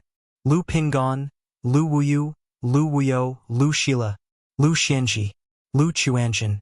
Looking at his many children, even he, who was quite young himself, was somewhat unable to recognize who was who. Then Lu Chongqing clicked on the portrait of Lu Pingon to check his details. Name: Lu Pingon. Lifespan: 681sts. Talent: none. Cultivation level: none. 81 years, Lu Chongqing reviewed the simple information of his son, Lu Pingon. The lifespan was the only detail that caught his slight attention. In the mortal world, living to the age of 60 or 70 years old would already be considered a long life. 81 years was quite an advanced age. Moreover, if Lu Pingon were to practice martial arts and pay attention to maintaining good health, his lifespan could probably increase. After that, he checked the attributes of a few other children. They were similar to Lu Pingon with only minor differences in lifespan. In terms of talents and abilities, all were indicated as none. At this moment, Lu Chongqing clicked to view the profile of his son, Lu Xianji. Name: Lu Xianji. Lifespan: 679ths. Talent: 9th grade spiritual root. Cultivation level: none. So it means that with this system panel, not only can I clearly see my own information and situation, but I can also see the lifespan, talent, and strength of my children. Lu Chongqing had more or less figured out the use of this system panel. It allowed him to not only see his own clear situation, but also to check his children's lifespan, talent, and strength at any time. After glancing over several children's panels, Lu Chongqing didn't look any further. At this stage, the information on the children's panels was much the same. There wasn't much else to see. System: draw a lottery. Then, Lu Chongqing silently commanded, ready to proceed with the draw. A pale red virtual lottery wheel appeared. Begin the lottery. Lu Chongqing looked at the lottery wheel and declared. Having participated in many draws, and with the most desired cultivation techniques already in hand, he was quite calm about the lottery now. After all, not having expectations can lead to pleasant surprises, while holding on to hopes often invites disappointment. The wheel sparkled with golden light and spun rapidly. Later, it gradually slowed down and finally stopped on other. Ding! Congratulations to the host for winning a life-substituting talisman. The prize has been sent to the system space. The host can check it anytime. A talisman design emerged from the big wheel, accompanied by a notification sound from the system. Life-substituting talisman? A talisman? Lu Chongqing looked at the prize before him and raised an eyebrow. He didn't expect the system lottery to come up with a single talisman. This single talisman seemed a bit underwhelming in his eyes. It didn't quite match the previous principle of system products. Must be fine quality. Lu Chongqing directed his mental spirit towards the golden talisman in the system space. Information emerged on it. Talisman: life-substituting talisman. Rank: 4th rank. Description: the talisman connects with the soul to offer protection from harm and the power to escape through space. 4th rank talisman? Lu Chongqing was startled to see the rank of this life-substituting talisman. Just a moment ago, he felt that it was somewhat underwhelming to receive only one talisman from the system lottery. But unexpectedly, it was a 4th rank talisman.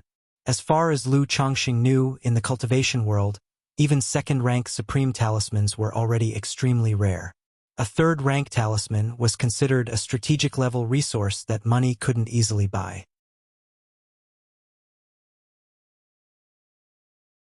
Chapter 184. System Panel Activation. Lottery. Rarely does it appear on the market. As for 4th rank talismans, he had never even heard of them. Or rather, whether anyone in Jiang country could draw a 4th rank talisman was still a question. After all, it was exceedingly rare to find a 2nd rank talisman master. A A third-rank talisman master, even in the whole of Jiang country, was as rare as phoenix feathers and unicorn horns. Going to places like Heavenly Sword Sect or Qingyun Sect, they could serve as guest elders. However, although this life substitute talisman seems powerful with the ability to substitute one's fate and block evil, I'm not necessarily able to use a fourth-rank talisman. Lu Chongqing frowned slightly as he looked at the talisman before him. The description of this life substitute talisman was naturally formidable. Could replace someone in facing death and teleport them thousands of miles away. It was an exceedingly rare, life-saving talisman. But activating talismans, unlike talisman treasures or the Book of Malevolent Curses and Fates, required the expenditure of one's own spiritual power and mental spirit. With his current cultivation level, he could at most use second-rank talismans. He was simply incapable of employing a fourth-rank talisman. But this was a problem I foresaw long ago, Lu Chongqing said.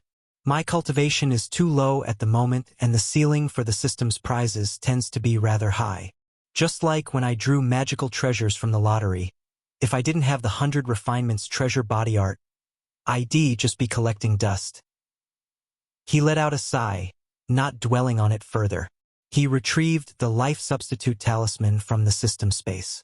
Immediately, a talisman looking like it was woven from golden silkworm threads, with profound symbolic lines, appeared in Lu Changsheng's hand. At the same time, detailed information about the talisman entered Lu Changsheng's mind. His eyes revealed an immediate look of surprise. The life substitute talisman, a fourth-rank superior grade talisman. You must drip blood from between your eyebrows and from over your heart onto the talisman, then connect it to your own flesh and soul. When facing a fatal attack or upon death, the life substitute talisman will automatically activate, taking on the death-dealing blow in your stead, and randomly teleporting you thousands of miles away. This talisman only requires prior usage to link with one's soul. It doesn't consume any mental spirit or mana to activate, which means even with his current Qi refinement realm capabilities, he could use it. Truly a system product, a fourth-rank talisman is indeed a fine item. An excited feeling surged within Lu Chongqing. He had just thought he would not be able to use this fourth-rank talisman.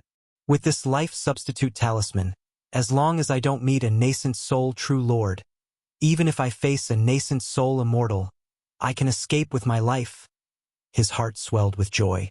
Lu Chongqing had many methods at his disposal now, but his strength was ultimately too limited.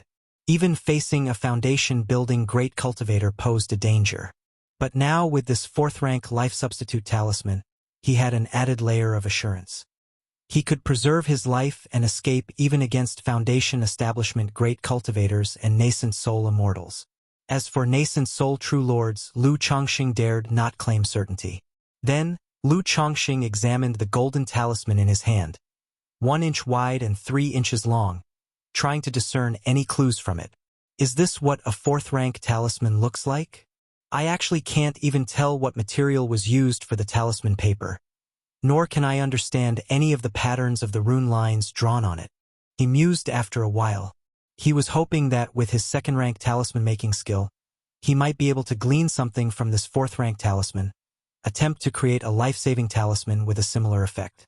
After all, many exclusive talismans have been researched this way.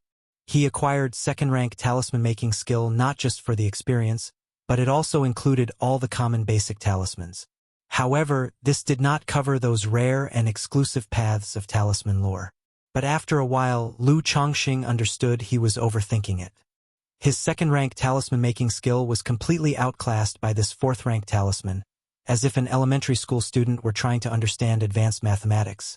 It was completely beyond him. To glean something from it was far too difficult. Fourth-rank talismans are too profound. If it were a third-rank talisman, perhaps I could make something out of it. Lu Chongqing gave up the idea of contemplation and study. Touching the spot between his eyebrows and then his chest, he forced out a drop of blood from his brow and from his heart, and applied it directly to the life substitute talisman in his hand. Instantly, after absorbing the 2 drops of blood, the life substitute talisman abruptly lifted into the air, igniting without fire. It transformed into a golden figurine and shot into Lu Changsheng's brow. An enigmatic pulsation washed over him, though it soon dissipated. Is it done? Lu Changsheng was startled. He hadn't expected that using a fourth-rank talisman would be so fast. With his eyes closed and looking inward, he immediately saw the golden figure the life substitute talisman had become within the sea of consciousness at his brow. That golden figure sat motionless, seeming to contain a boundless and majestic power, and was somehow connected to him in the unseen depths, binding his flesh and soul. In moments of lethal danger, it could serve as a safeguard. The life substitute talisman is miraculous indeed, worthy of a fourth-rank talisman. It completely transcends my current understanding of the talisman path. Lu Changsheng observed the life substitute talisman in his sea of consciousness, uttering a sigh of emotion. After finishing a round of lottery, Lu Changsheng remembered he had been back on Qingzhou Mountain for almost half a year. He had nearly exhausted materials for making the 100 Refinements treasure body technique and elixir medicines for cultivation, necessitating replenishment. Besides, 3 of his children were born in Nine Dragons Market, and it was time to pay the marketplace a visit. He told his wives and concubines, then mounted the Iron Feather Eagle and left. 2 days later, Lu Changsheng arrived at Nine Dragons Market.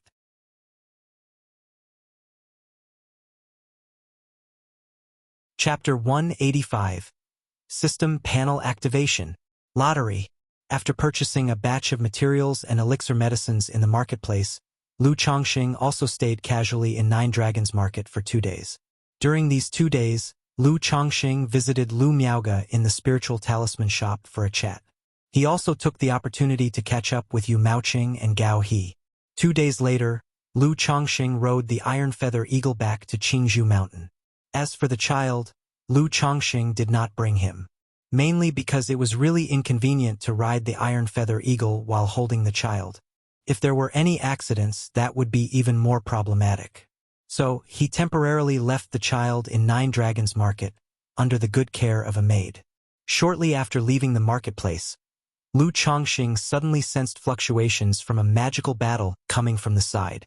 He saw 3 streams of escape light entangled with each other, fighting incessantly. Xia Long?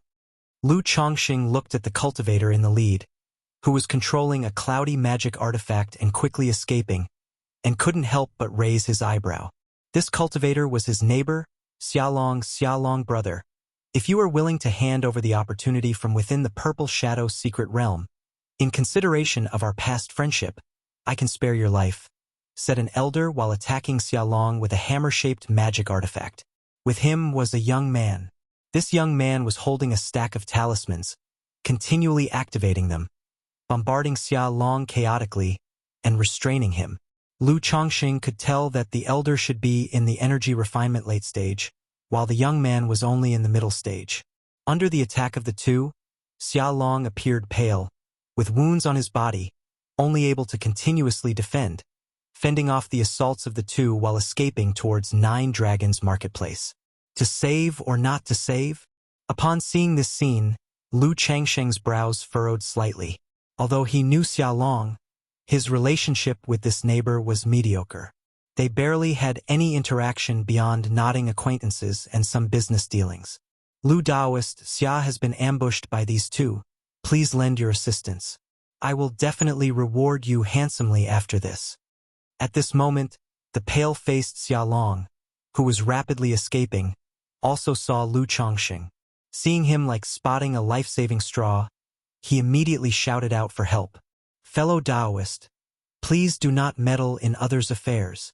The elder, seeing Xia Long calling for Lu Changsheng's help, immediately spoke in a stern voice. Oh, today I think I will meddle in this affair. Lu Changsheng initially hesitated about getting involved, contemplating taking advantage of the situation.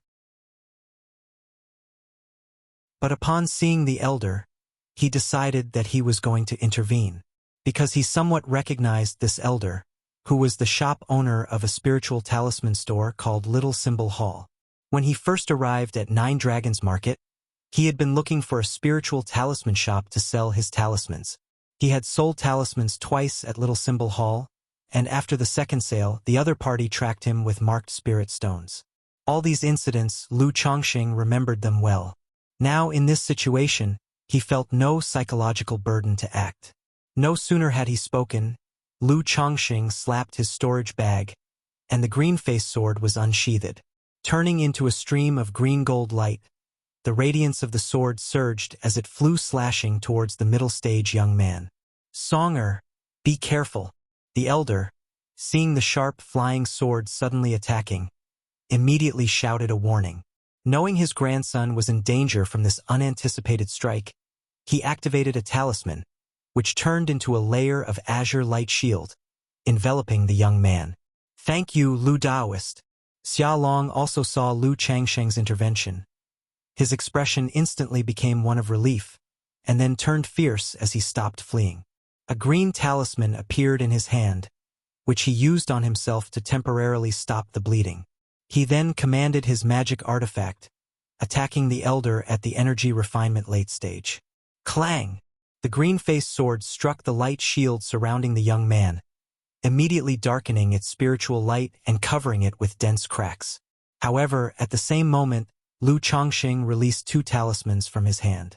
Superior grade talismans, Thunder Summoning Talisman. Boom! Boom! The 2 talismans erupted with purple lightning, turning into 2 ferocious thunderbolts, striking at the young man and the elder. Under the onslaught of the Thunder Summoning Talismans, the already fragile azure light shield shattered instantly. But in that instant, the young man's magical robe fluttered loudly, letting out a thunderous roar. Another layer of aqua blue and emerald light shields instantly emerged, covering his body, fending off the Thunder Talisman's attack.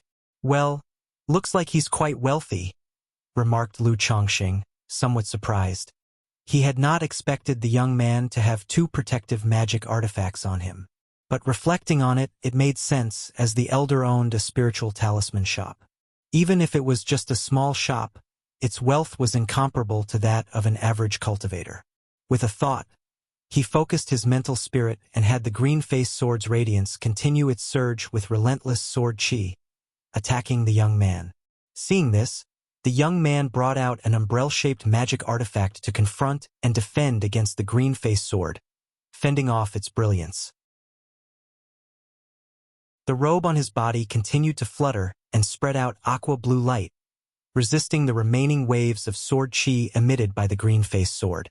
"Sigh, if I want a quick battle, you'll have to rely on Talisman C tactics." Seeing this, Lu Chongqing knew that without revealing all his capabilities, it wouldn't be easy to end the battle swiftly. He then took out more than 10 middle-grade talismans and activated them directly. The talismans instantly transformed into clouds of fire, frost, and wind blades, rushing maniacally towards the young man. "Grandfather, save me!" The young man was no match for Lu Chongqing, and now, seeing Lu Chongqing use so many talismans, his complexion drastically changed as he cried out to the elder. Meanwhile, he extended his umbrella-shaped magic artifact in front of himself, rotating it to spread a faint glimmer, reluctantly bringing out a superior-grade talisman and activating it, causing a golden light shield to appear around him to withstand Lu Changsheng's talisman assault. "Songer, retreat!"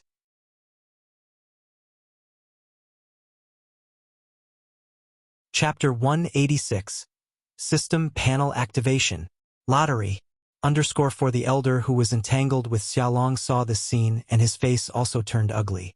He knew that if they continued to fight, neither he nor his grandson were matches for Xiaolong and Lu Chongqing. He had no choice but to abandon the easy prey and gestured to his grandson to retreat quickly. "Think you can escape? Too late." As Lu Chongqing saw the two trying to flee, he spurred the green-faced sword into action and also took out 2 superior-grade talismans, directing them to kill the young man. After all, since he had already taken action, how could he possibly let them get away? If he let them get away, wouldn't he still have to worry about being targeted for revenge later on?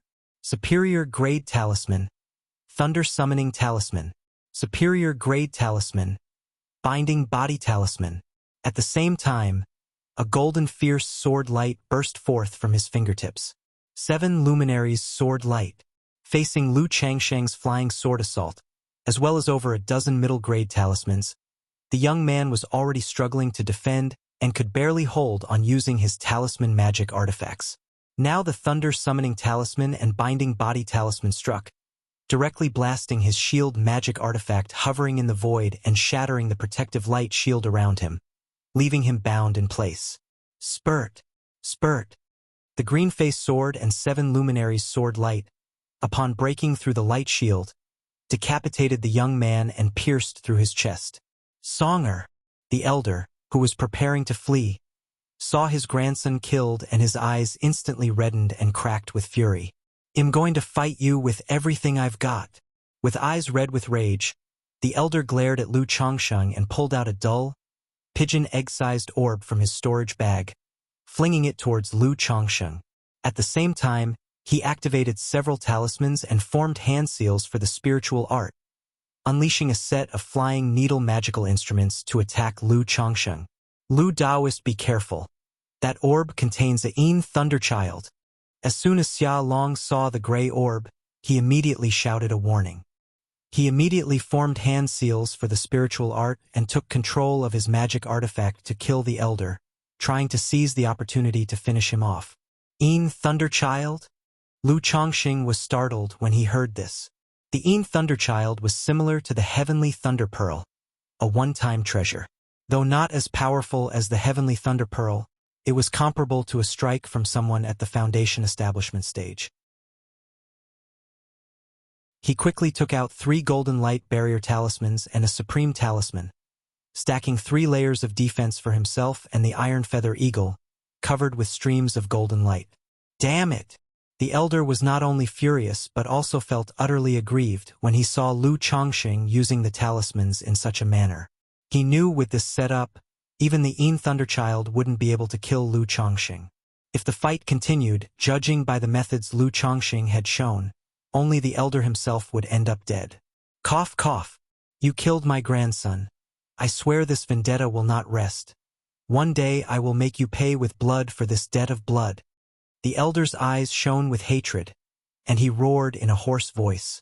Immediately, he used the flying needle magical instrument to detonate the Yin Thunderchild mixed within the orb, trying to take the chance to escape. Boom! In the sky, a terrifyingly violent black thunder light erupted. It unleashed waves of terrifying and wild aftershocks. Boom, boom, boom! Under the terrifying onslaught of the aftershocks from the Yin Thunderchild, 2 layers of Lu Changsheng's Golden Light Barrier Talismans were directly breached. Although he was unharmed, the Iron Feather Eagle under his feet cried out in panic, flapping its wings wildly and causing Lu Changsheng to become unstable. Every time there's a fight, it's always like this.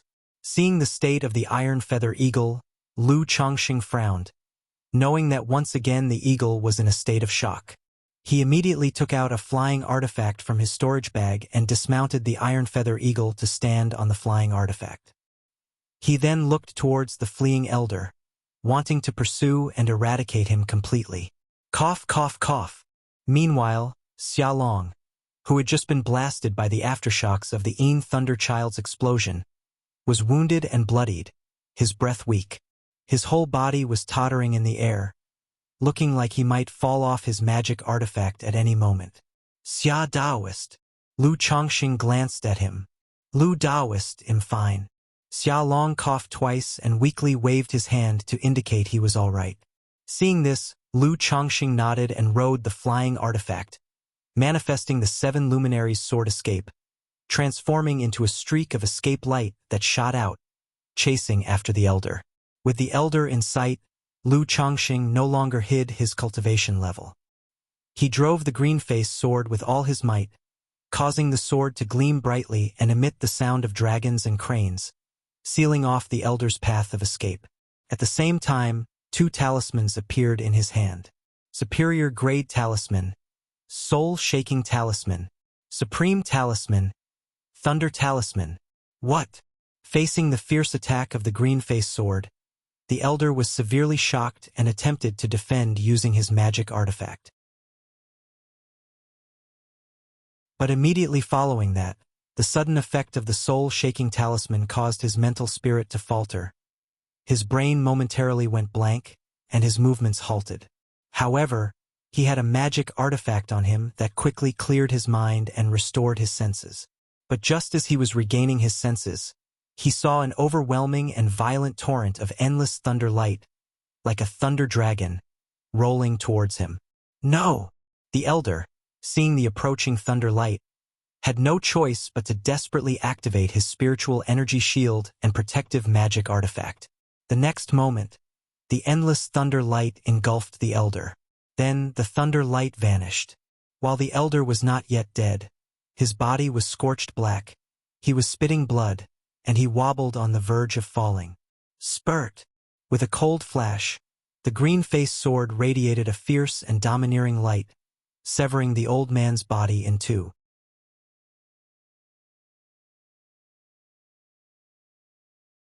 Chapter 187. The Heavenly Longevity Technique, Great Dream Immortal City. _1 If I didn't use talisman treasures or talismans, relying solely on my own strength, it wouldn't be so simple to kill a cultivator at the energy refinement late stage. Lu Chongqing gazed at the elderly man he had slain, feeling an immense calm within. A flame bullet technique manifested in his palm and shot towards the elder's charred body, burning the corpse to ashes. Lu Chongqing then reached out with a large hand, and his spiritual force palm collected the old man's storage bag into his own possession. When Lu Chongqing returned to his original spot, he saw Xiaolong was no longer in the air, having descended to the ground to rest. He was already severely injured before, relying on a secret technique to suppress his wounds.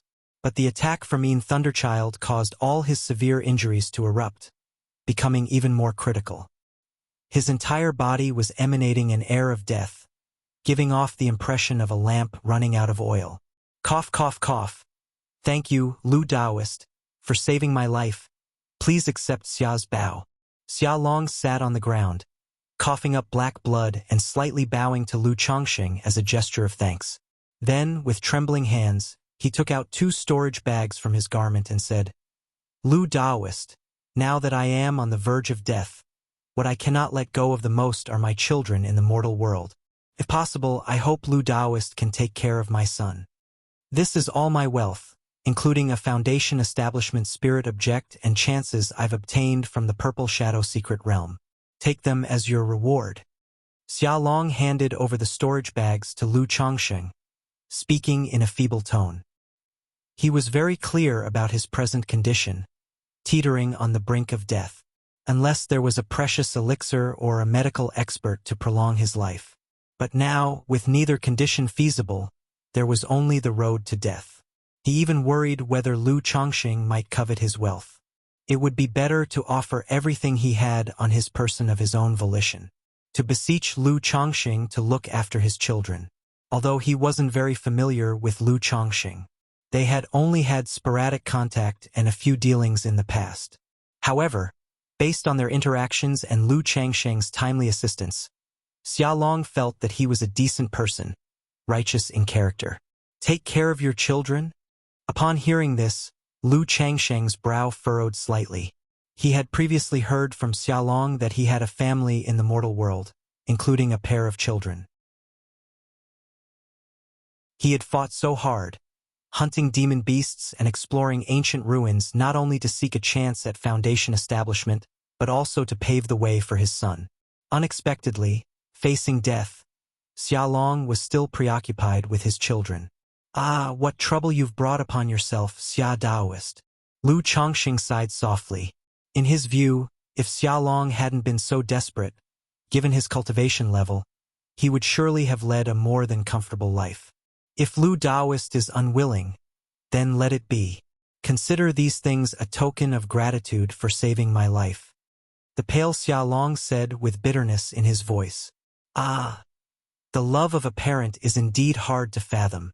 Looking at the once resolute and steady Xia Long, who was now pale and pitiful with eyes filled with pleading, Lu Chongqing sighed again. The dying request of a Taoist. It's hard for Lu to refuse. But Lu himself is in a situation, as you know, Xia brother, where I truly have no time to care for others. I can only deliver your ashes back home. If you have any last words or instructions, I can pass them on for you. Lu Chongqing spoke. He himself had many children to support and take care of. Where would he find the time to look after another person's children? Moreover, he remembered Xiaolong mentioning that his children were not that young anymore. Thank you, Lu Daoist. Xiaolong, upon hearing this, felt somewhat dejected. But he also understood that this was human nature. For Lu Chongsheng to be willing to do this was already more than enough. He immediately began to arrange his affairs. He told Lu Chongqing about his family in the mortal world and the matters he wanted to pass on. He also mentioned that in the house he rented in the Nine Dragons Market, there was a set of a first-grade superior 5-element formation called Heavenly Canopy 5 Elements Formation, which could trap enemies and block qi. Lu Chongqing could take it when the time came. Underneath the small tree in the courtyard, another storage bag was buried, containing 300 spirit stones for emergencies. He hoped that these spirit stones could be delivered to his son by Lu Chongqing. After concluding his final instructions, Xiaolong seemed to deflate, closed his eyes, and collapsed powerlessly to the ground. Xia brother, rest easy. I will give the spirit stones to your son. Lu Chongqing looked at Xiaolong's body in front of him and sighed softly. A gentleman loves money but obtains it in a proper way. He didn't see himself as a paragon of virtue. But in this situation, for these 300 spirit stones, he was still willing to send them back. Just then, Xiaolong's eyes opened slightly. With a frail voice, he whispered, "My daughter is also of age to be in the bridal chamber. If Lu Daoist is interested, you may take her as a concubine." Having spoken his last, he finally breathed no more. This Xia Daoist really devoted himself to laying out a path for his son. Even at the moment of death, his heart was more preoccupied with his son, thinking of marrying his daughter to me, also in the hopes that I would look after her. Lu Chongqing looked at Xiaolong, shaking his head and speaking with emotion. Xiaolong indeed had a pair of children, but in his final instructions, the focus was mainly on his son. He mentioned that his son would turn 12 next year, hoping to be accepted into an immortal sect. He wanted Lu Chongqing to pass on certain instructions on his behalf, and even this last statement, in Lu Chongqing's view, was for the sake of his son.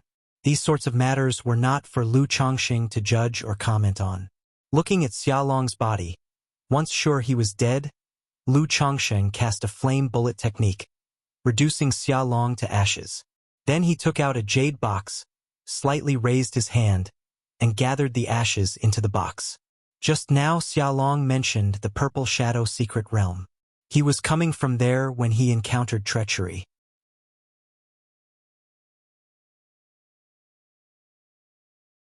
Chapter 188. The Heavenly Longevity Technique, Great Dream Immortal City. The Purple Shadow Secret Realm has ended now, and I don't know if anyone from the Lu family has come out alive or gained any treasures. Lu Chongqing thought to himself. Just now, Xiaolong asked him to tell his son not to seek revenge. Lu Chongqing also took the opportunity to ask about the situation in the Purple Shadow Secret Realm. He learned that this time, the death rate inside had reached a staggering 60 to 70%.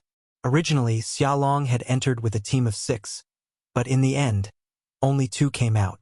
One of them was the owner of the small talisman shop just now. It turned out that on the way back, the owner of the shop suddenly attacked Xiaolong, leading to the scene Lu Chongqing had witnessed. This made Lu Chongqing sigh at how money could move people's hearts.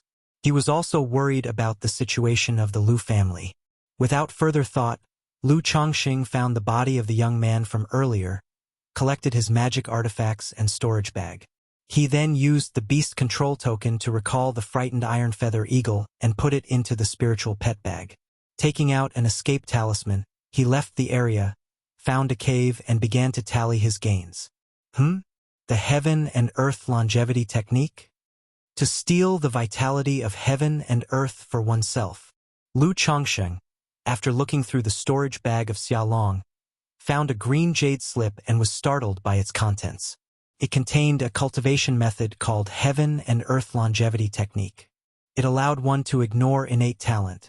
As long as one cultivated step by step, one could eventually achieve core formation and nascent soul without any bottlenecks.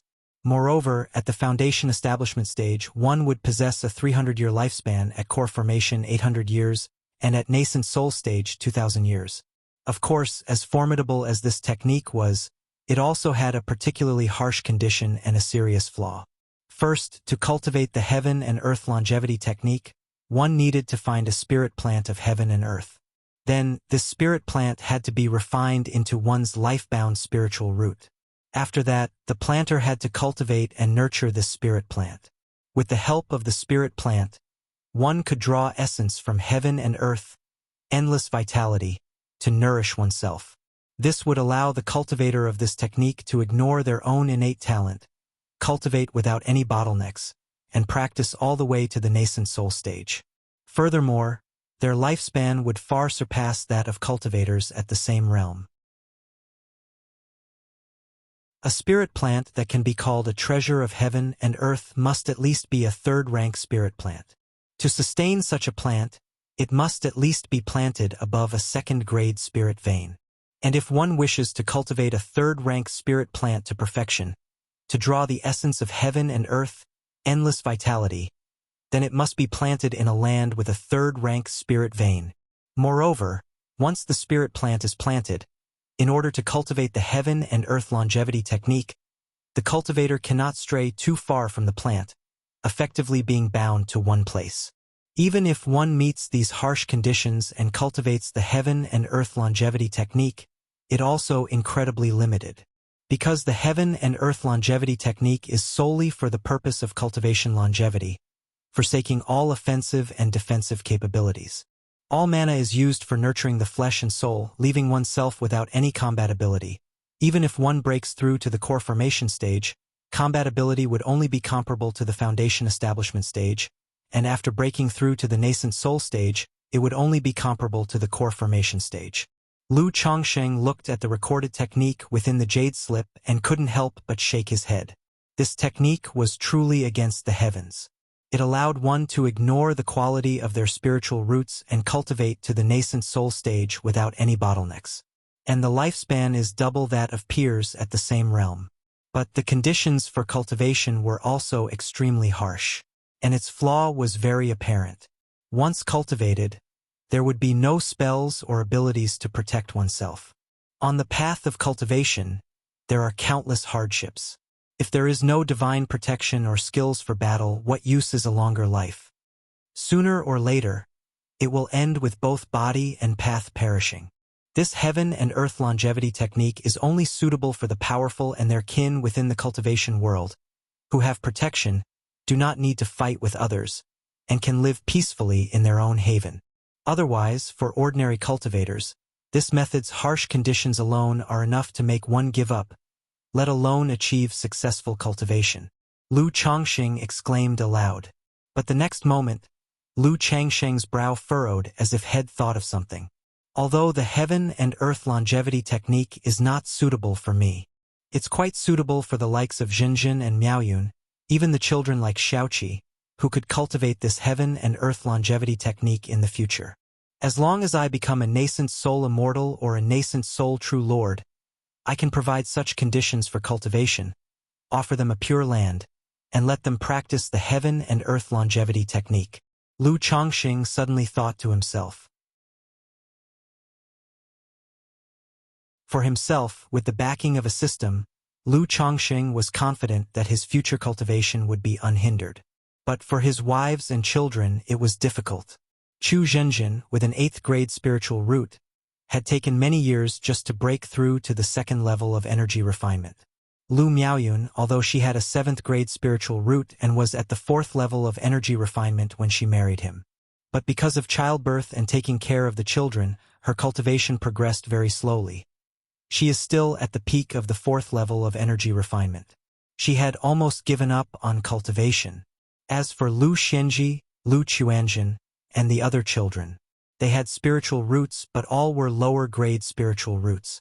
Lu Chongsheng did not believe that he had the ability to nurture all these children, so they could establish foundation and form their cores in the future. Now seeing this heaven and earth longevity technique, he felt that once he had the conditions, he could definitely let his wives and daughters cultivate this technique. It would make their cultivation path much simpler in the future. And he didn't need his wives and children to fight in battles. This matter is still too far off for me right now. I must at least become a core formation true monarch and possess a land with my own spirit vein. Lu Chongqing took a deep breath and let it out, refusing to think further on this matter.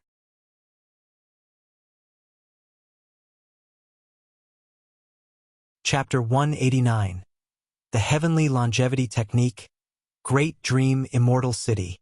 Thinking about this now is still too early. However, the Heavenly Longevity Technique added an urgency to his cultivation practice. Then Lu Chongqing continued to sort through the 3 people's storage bags. After a long while, the storage bags of the 3 were sorted. There were 1,256 spirit stones. 1 piece of physical foundation establishment spiritual object. 1 top-grade magic artifact. 4 high-grade magic artifacts. 7 middle-grade magic artifacts. 1 second-grade middle-class puppet. 3 second-grade lower-class puppets. Over 100 talismans. Various elixir medicines. A number of spirit plants and spiritual medicines. Xiaolong and the owner of this small talisman shop must have gone to explore the secret realm, exchanging all their spirit stones for elixir medicines, talismans, or treasures like the Lockhart goo. As a result, they didn't carry many spirit stones on them. However, these magic artifacts, talismans, puppets, and spirit plant materials should be worth a few thousand spirit stones. After sorting through their belongings, Lu Chongqing held a brocade box and said, inside the brocade box was a fist-sized, bright red fruit with blood-red patterns flowing on it, which was quite mysterious. And with this blood-yang fruit, a foundation establishment spiritual object that helps break through the 3rd barrier of foundation establishment, blood chi barrier. I also gathered all the foundation establishment spiritual objects required for the 3 barriers of foundation establishment. It's just a pity that I don't have the main ingredient for the foundation establishment elixir, the heavenly spirit fruit, otherwise my foundation establishment elixir would have been settled. Lu Chongqing thought to himself. Previously, he had learned about the foundation establishment elixir, thinking that he might be able to refine it if he advances to 2nd rank in alchemy in the future. But after understanding more, he realized he was being overly optimistic. The difficulty of refining the foundation establishment elixir was one thing. The hardest part was gathering the materials for the elixir, especially the main ingredient, the heavenly spirit fruit. This heavenly spirit fruit is only consistently produced within the Purple Shadow Secret Realm. It's very rare elsewhere. This is also why the Purple Shadow Secret Realm is controlled by the major immortal sects. Foundation establishment elixirs seldom make it to the outside world.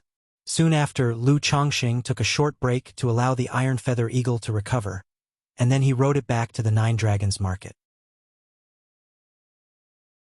He planned to clean out Xiaolong's belongings. This time, he didn't use his real appearance but disguised himself as an ordinary-looking, simple-minded young man. Following Xiaolong's instructions on the formation, Lu Chongqing entered Xiaolong's home and dismantled the Heavenly Canopy 5 Elements formation in his yard. This high-grade formation was also worth over 1,000 spirit stones. Then, according to Xiaolong's words, he dug out another storage bag from beneath a tree in the yard. It contained 300 spirit stones. Lu Chongqing also took a look around the house. He collected a few of Xiaolong's belongings as keepsakes for his wives and children. After finishing up, Lu Chongqing left the 9 Dragons Square. He didn't immediately go to Xiaolong's mortal family. Instead, he went home first. His 60th child was due in about half a month. 2 days later, Lu Chongqing returned to Qingzhou Mountain without any issues. After chatting with Lu Miaoyun, Lu Chongqing learned that Lu Yuanshan, who was sent by the Lu family to the Purple Shadow Secret Realm, had returned. But he came back missing an arm. Of the 2 Lu family disciples who went with him, only Lu Miaoquan returned. Lu Miaofa did not return, having fallen in the Purple Shadow Secret Realm. As for the gains in the Purple Shadow Secret Realm, Lu Miaoyun didn't know either. If Lu Yuanshan didn't acquire the Heavenly Spirit Fruit in the Purple Shadow Secret Realm, then this would be a substantial loss for the Lu family, Lu Chongqing thought upon hearing this news. A cultivator like Lu Yuanshan, once missing an arm, would see a significant decrease in combat capability. And with a damaged body impacting his foundation establishment chances, he'd likely have no future prospects of achieving foundation establishment. And an elite scion like Lu Miaofa, such talents are few within the entire Lu family. They are the core of the family's combat strength and the seedlings for foundation establishment. Each loss represented a great loss for the Lu family. About these matters, Lu Chongqing didn't dwell on them too much. This sort of thing is not up to him to concern himself with or worry about. He was simply watching to see if the Lu family would have any new foundation-building great cultivators emerge within the next 2 years. If not, it would indicate that Lu Yuanshan probably didn't harvest much in the Purple Shadow secret realm. Or to put it another way, the cultivators the Lu family was preparing to advance to foundation establishment had failed to break through. A few years from now, the chances of a new foundation-building great cultivator emerging would also be slim. Meanwhile, on the northern boundary of Jiang country, Great Dream Marsh, above the endless waters, a pretty girl in a purple dress was maneuvering a flying artifact, and then suddenly stopped. In front of her was a small island, on top of which stood a towering and majestic city, brimming with spiritual light. The city walls stretch beyond sight. Only through the spiritual light can one faintly see the circles of walls within, and buildings that resemble mountains. Around the city gates, numerous cultivators, some on sword flight, some on flying boats, and some riding spiritual beasts as mounts, created a dazzling scene. There were even powerful breaths flying through the sky, indicating their status as foundation-building great cultivators, causing other cultivators to consciously make way. Now that I already have the main ingredient for the foundation establishment elixir, the heavenly spirit fruit, the 2 auxiliary ingredients that I lack can be entirely purchased in this great dream immortal city. Once all the materials are gathered, this great dream immortal city will have a second-rank alchemist capable of refining foundation establishment elixir. Then I can have him refine the foundation establishment elixir for me. Meng Xiaochan descended from the flying artifact and walked toward the city's main entrance. On the city gate, several tens of Zhanghai, were the 4 large characters, Great Dream Immortal City, boldly inscribed. They involuntarily inspired a sense of simplicity and a vast, majestic aura. I've heard that this Chun Ping, the alchemist, can produce at least 1 foundation establishment elixir each time he lights the oven. Normally, he can make 2 foundation establishment elixirs, and if luck serves, even 3. Meng Xiaochan thought about how her foundation establishment elixir was soon to be secured. In that moment, an image of a handsome, upright young man appeared in her mind. When he attempts to break through to foundation establishment in the days to come, he will surely need a foundation establishment elixir too. If I give him one then, he would certainly be very pleased, wouldn't he? But what reason should I use to give him the foundation establishment elixir? As far as I know, he's quite a flirt and has many wives and concubines.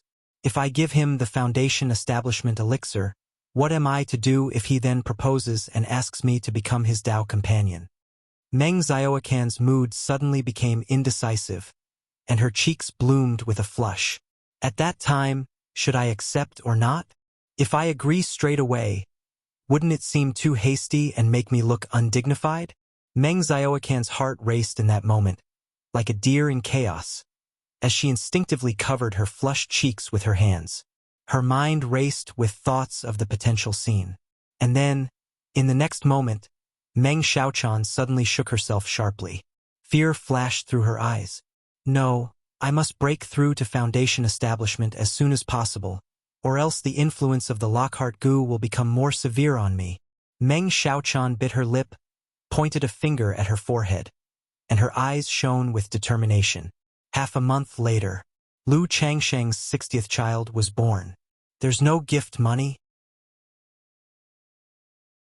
Lu Chongqing saw that the child was born without hearing about any gift money from the system, and he felt somewhat disappointed. In the past, for every 10 children born, he would get a lottery draw. But now that it was gone, he couldn't help feeling a bit let down, given his anticipation. Well, if it's gone, it's gone. After all, I had already guessed that it couldn't always be like this, relying on spending energy to have kids in order to gain the rewards. Lu Chongqing exhaled lightly, soon coming to terms with it in his heart. In this regard, he had long expected that this path of gaming rewards through childbearing would reach its limits sooner or later. And when it reached that limit, he would have to cultivate his children more and uplift himself in other ways. Since relying on having many children to farm rewards isn't viable anymore, it's about time I practiced more selective and quality breeding. Lu Chongqing pondered in his heart. In the last 3 years, he had almost directly had 40 children, more than in the previous 5 years. Aside from relying on a sea of children to hit the jackpot, Lu Chongqing didn't deny that he also liked the idea of gaming the system by breeding. Now that the difficulty of gaming rewards through children had increased, and the cost-performance ratio had decreased, Lu Chongqing felt it was also time to slow down that pace a bit, and focus on having children primarily with wives and concubines who had spiritual roots. Over the years, he was quite satisfied with the probability of children born to wives and concubines with spiritual roots inheriting them as well. This approach would also allow him more time and energy to concentrate on cultivation. After all, frequent childbearing also affected his cultivation speed to some extent.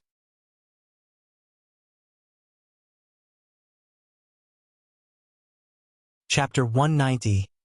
Father's Friend. _1 Yunzhou, Taiyan County Town. So this is where Xia Long settled his children? Lu Chongqing gazed at the ordinary courtyard before him. Because Xia Long was often adventuring away from home, he had made some enemies. Therefore, he did not keep his children by his side. He settled them in the secular world and hired an old servant to take care of them. Thump, thump, thump. Lu Chongqing stepped forward and knocked on the door. Soon, the door creaked open. Young master, whom are you looking for? The door was opened by a girl dressed in a pale blue silk dress. She appeared to be about 15 or 16, with a slightly green, melon-seed face and a delicate figure, brimming with youthful vitality. Lu Chongqing immediately recognized that the girl before him possessed some cultivation. But her cultivation level was only at the second layer of qi practice. Is this Xia Long's daughter? Who would have thought Xia Long, with his thick eyebrows and large eyes, would have such a beautiful daughter? Lu Chongqing felt a slight surprise in his heart. He then smiled and said, "May I ask if this is Xiaguang's home?" Xiaolong's real name was Xiaguang, and Xiaolong was just an alias. "Yes, sir. Are you here to see my father for something?" The girl asked upon hearing him. "I am a friend of Xiaguang and have been entrusted by him to come here." Lu Chongqing spoke softly. "My father's friend? Here by his entrusting?" The girl paused slightly upon hearing this. She immediately invited Lu Chongqing into the courtyard. In the courtyard, there was also an old man with gray hair, dressed in a gray long robe. "Miss, who is this?" The old man saw Lu Chongqing and immediately his expression tightened, his eyes revealing a cautious look as he inquired. Lu Chongqing knew that this old man was the servant Xia Long had arranged for his children. This old servant had not cultivated but was trained in martial arts. He was a martial Dao innate master. "This young master is a friend of father's, here on father's entrustment," Xia Zizhu said clearly. "The master's friend?" The old servant still harbored a cautious look after hearing this.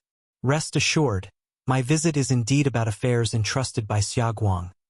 Lu Chongqing saw the old man's caution and said blandly. He lifted his hands slightly, and a ball of flame puff appeared, heating the air around them. "It turns out we're in the presence of an immortal master. My apologies for the offense. Please forgive me."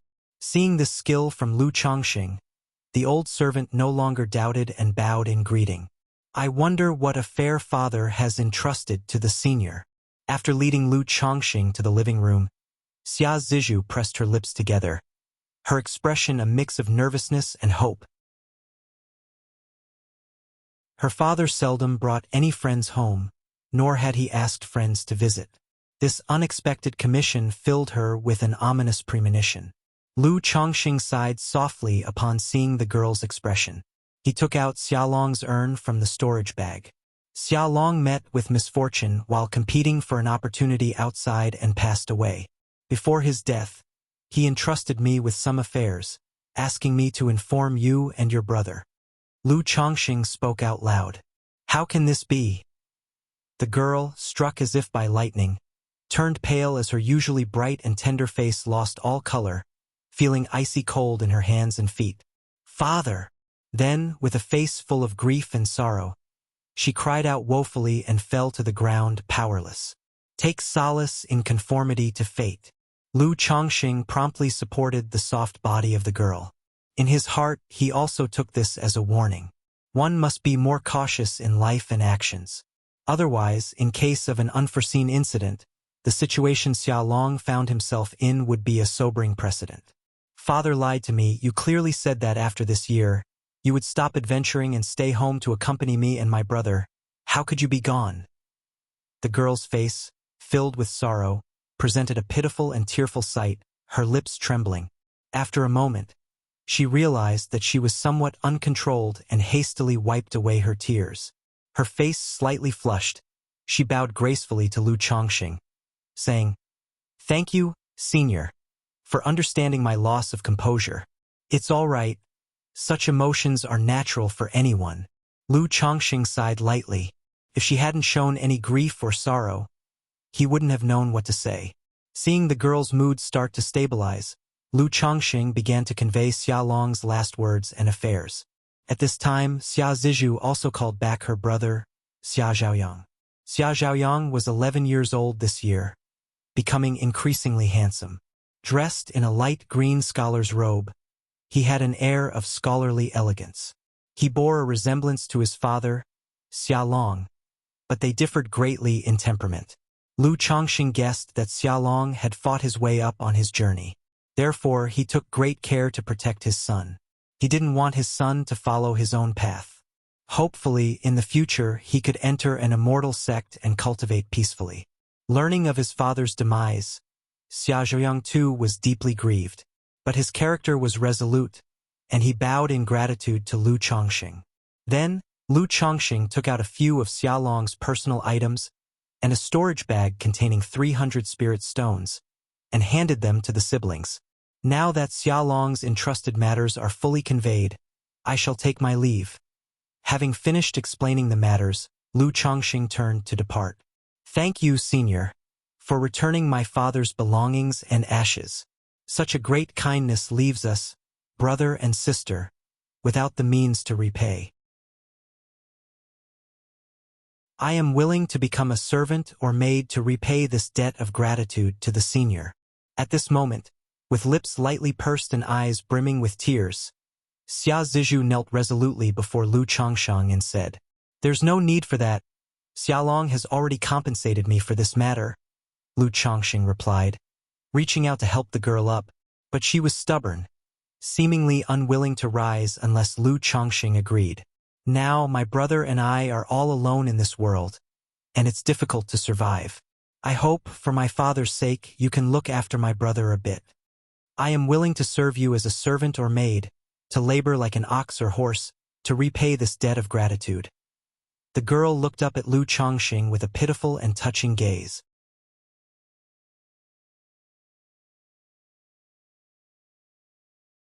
Chapter 191. Father's Friend. She was very clear in her heart that now, with her father gone, she and her brother were on their own. Survival might not be jeopardized, but the future pursuit of cultivation would be extremely difficult. Although they had inherited some wealth, that wealth could also become a danger.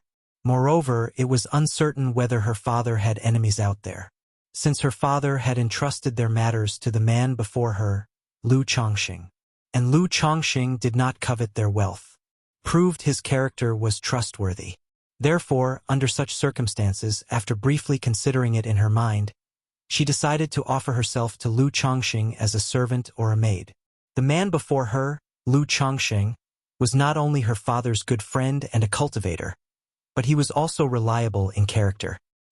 He was also handsome and elegant like a charming young noble, causing her no discomfort and even a favorable impression. If she were to serve by Lu Changsheng's side, it would not only resolve her and her brother's predicament, but also allow her to look after her brother in the future. Lu Changsheng looked at Xia Zhiyue, and after a brief moment of contemplation, he said, "Let's do this. I can send you to a good friend's place to stay for now. Wait until Qingyun sect's Immortal sect examination begins. They'll come over and take your brother to the Qingyun sect to participate. If you need anything during this time, you can also send a message to me. As for serving as a slave or maid, there's no need. If you insist on it, I could take you as my concubine," Lu Changxing said. Xia Zhiyue, standing before him, was beautiful with a spiritual root and no complex family background to cause trouble. For him to take her as a concubine was naturally no issue. Xia Long had mentioned too that he could take his daughter as a concubine. But Xia Zhiyue still had a brother. If he took Xia Zhiyue away, he couldn't possibly neglect Xia Zhaoyang. Judging by Xia Zhaoyang's current behavior, his character was acceptable and not troublesome. But bringing Xia Zhaoyang back to Qingzhou Mountain, Lu Changxing felt it was not good, not convenient. Thus, Lu Changxing thought to send the siblings to Rui Prefecture first and ask Hong Yi to look after them, and to observe their characters. If their characters proved to be fine, he could take Zhiyue as his concubine later on.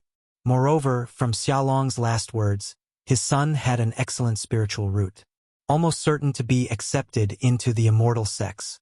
If Xia Zhaoyang entered the Immortal sects in the future, he himself would have another connection.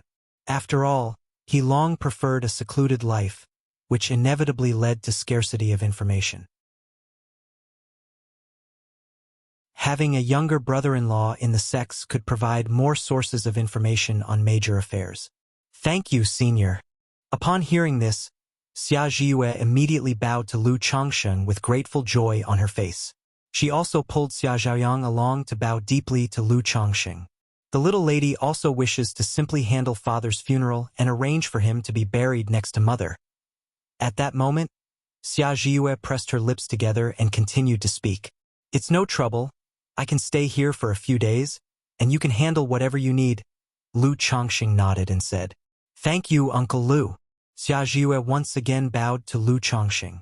Her address changed from young noble to senior and now to uncle. Lu Changxing didn't mind this much. He waved his hand and had Xia Zhiyue arrange a room for him. The secular world's spiritual energy is really too sparse. Without a spirit-gathering array or elixir medicines like spirit stones, cultivation is simply too slow. After attempting meditation, Lu Changxing slightly shook his head and took out 2 spirit stones. In the blink of an eye, 7 days passed. During these days, Xia Zhiyue and her brother started to take care of their father's funeral and such. Lu Changxing, having nothing better to do, also lent a hand. After all, the siblings had a tough time by themselves. Everything went smoothly. After the simple proceedings were done, Xia Zhiyue expressed her intention to follow Lu Changxing's prior arrangements. "Rest well today, and well set out riding tomorrow," Lu Changxing said. That night, while meditating, Lu Changxing opened his eyes as he heard some noise. It was the sound of light footsteps. He sensed a little and knew the person was Xia Zhiyue. "It seems this girl is still worried, huh?" Lu Changxing inwardly guessed her purpose for coming, but he also admired her decisiveness. "Uncle Lu, have you rested?" A moment later, Xia Ziyu's soft and clear voice came from outside the door. "What is it?" Lu Changxing said. "Uncle Lu, Zhiyue has something she wishes to discuss with you." In the howling night wind, Xia Zhiyue, standing outside, summoned her courage. Her hands clutched at her skirt, and spoke with a blushing face. Lu Changxing initially wanted to say, "Discuss it tomorrow." But considering the hardships of the young girl, she must have struggled a lot internally before mustering the courage to come here. It would be too hurtful and could undermine her initiative if he responded so abruptly. "Ah, I am indeed someone with a soft heart." Lu Changxing sighed softly and said, "The door isn't locked." With a creak, the door opened. There stood Xia Zhiyue, with her delicate features and slight figure dressed in simple morning attire, stepping into the room. "Uncle Lu."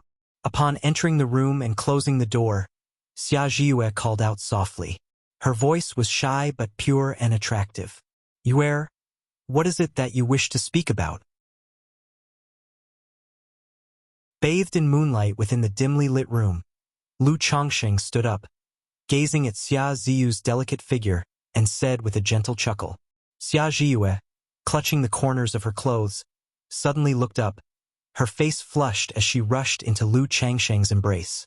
Clinging tightly to Lu Changsheng's waist, pressing herself softly against his chest, she revealed a certain matter with breath as sweet as orchids. Faced with such actions and words, Lu Chongqing no longer played the gentleman. There was no help for it. It had come to this, what else could he do? And besides, this probably was what his friend Xia Long had hoped for in his dying moments.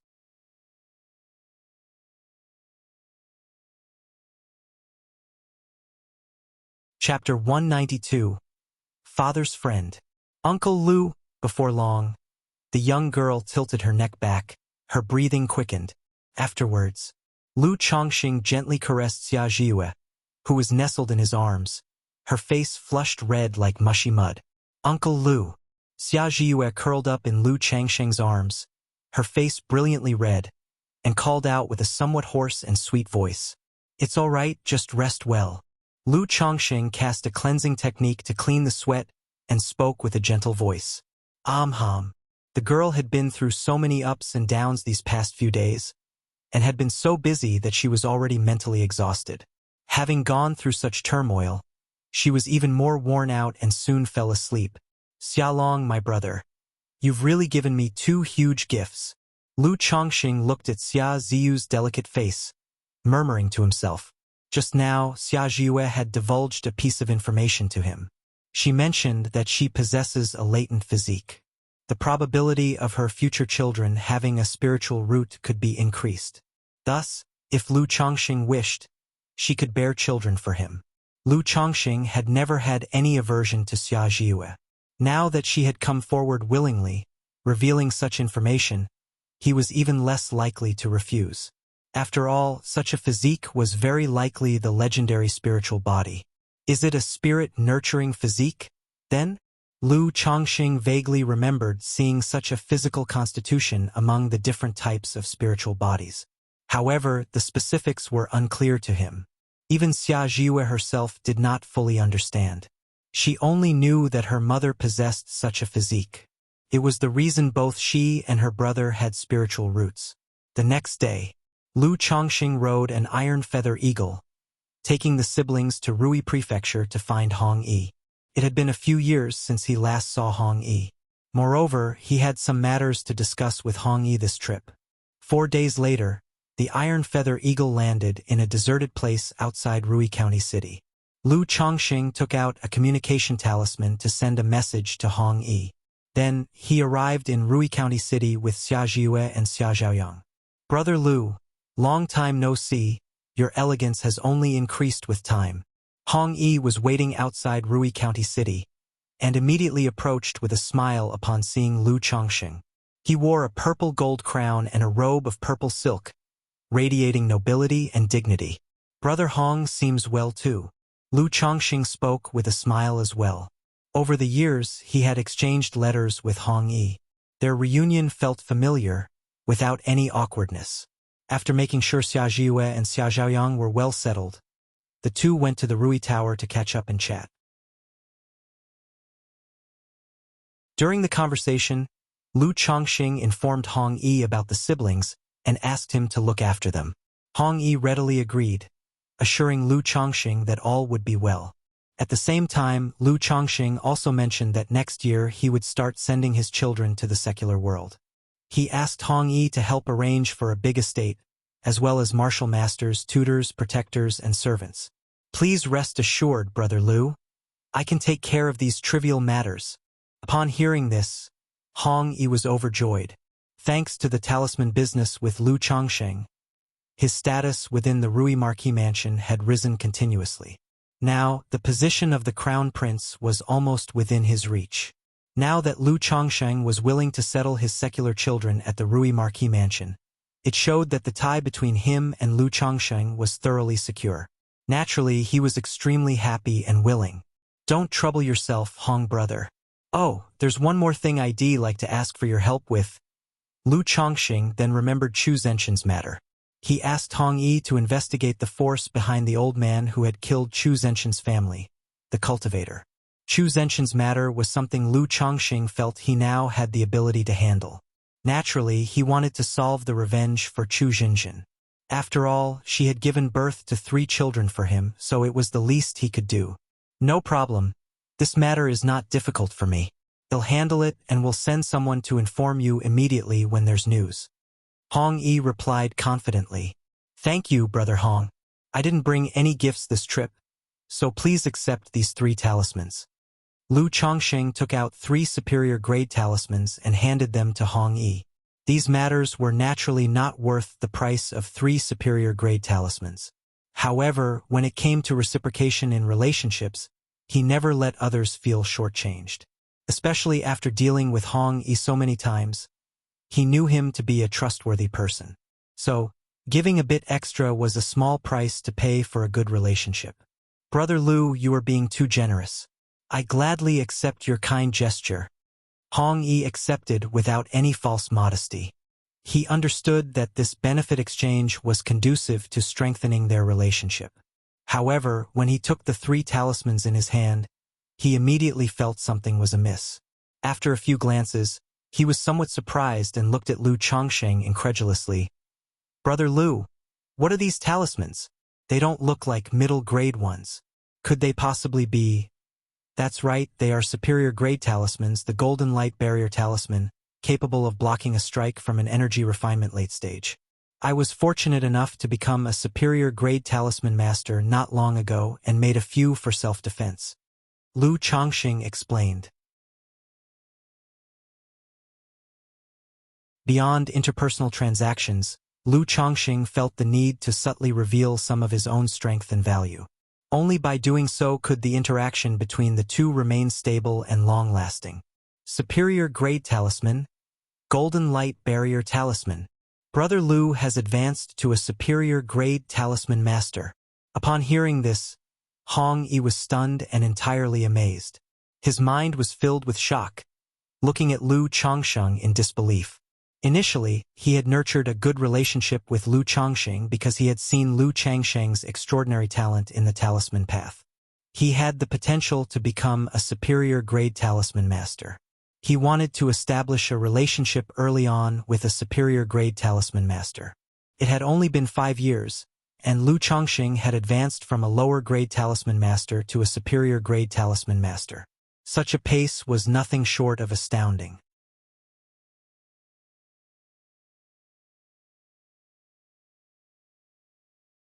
Chapter 193, Father's Friend. _4 At this moment, Hong Yi felt immensely fortunate for the decision he had made back then. Fortunate that he made a 3-year agreement inviting Lu Chongqing, and that he had maintained their relationship, building a good rapport. It was simply the most correct decision he had ever made in his life. Just sheer luck. I've only just begun trying, and it's very difficult to succeed, said Lu Chongqing with a smile as he waved his hand dismissively. But Hong Yi was still so shocked that he was at a loss for words. Finally swallowing hard, he spoke with deep emotion. Brother Lu's talent on the talisman path is truly exceptional. In the future, you might even become a 2nd-grade talisman master. I never thought I, Hong Yi, could befriend a 2nd-grade talisman master. What a great fortune across 3 lifetimes.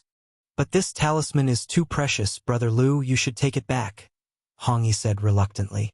A single superior-grade talisman would cost at least 30 spirit stones. These 3 talismans represented a huge sum for him. Too precious indeed. There's no reason to take back something once given. Brother Hong, just keep it. In the future, when I send my children to the secular world, I will need to rely on Brother Hong's attention to them. Lu Chongqing said. To him, the cost price of 3 superior-grade talismans was merely about 10 spirit stones. Not so precious after all. All right then, I shall not refuse such generous offer, Hong Yi said, cupping his hands together in gratitude.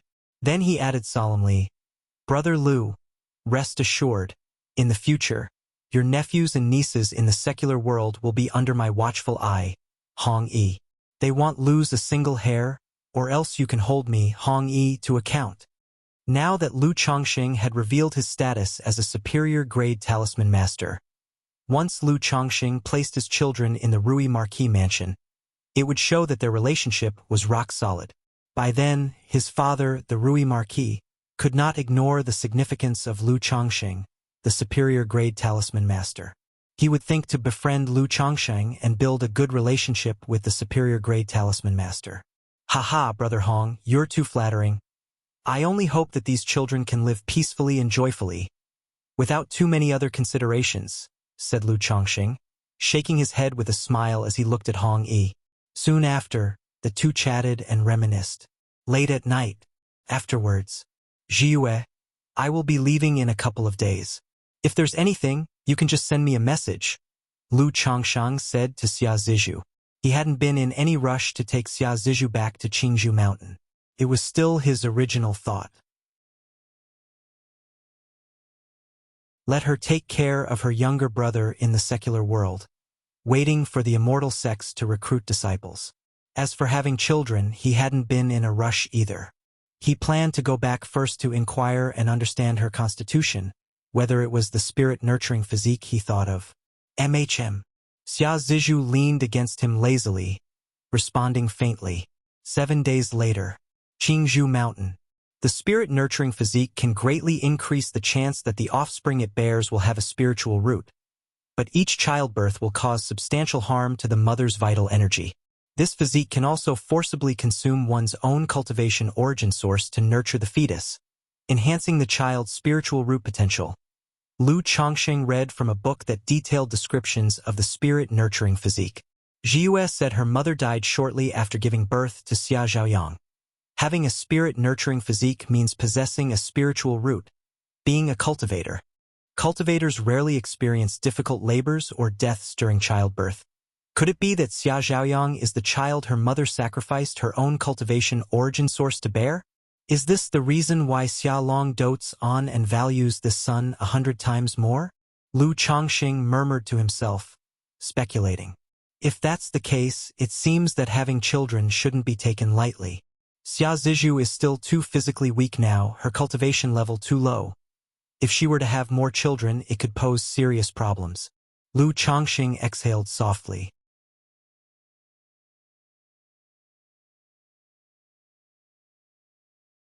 Chapter 194. Trouble is brewing, Heart Demon. _1 A month later. On this day, the family head Lu Yuanding came to look for Lu Chongqing. He listed a talisman inventory and brought a batch of talisman-making materials. He hoped that Lu Chongqing would dedicate more time in the following period to drawing talismans according to the list. Rest assured, family head. In the time to come, I will spend more time on drawing talismans. Lu Chongqing glanced at the list and nodded in agreement. He also knew that the friction between the Chun family and the Lu family had become increasingly severe. It was almost as if they were preparing for war. In such a situation, the Lu family was nearly in a state of preparing for battle.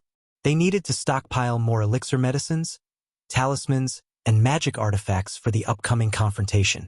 And at this time, as a talisman master of the Lu family, he also had the duty to contribute and support the family's supplies. All right, you will be busy during this period.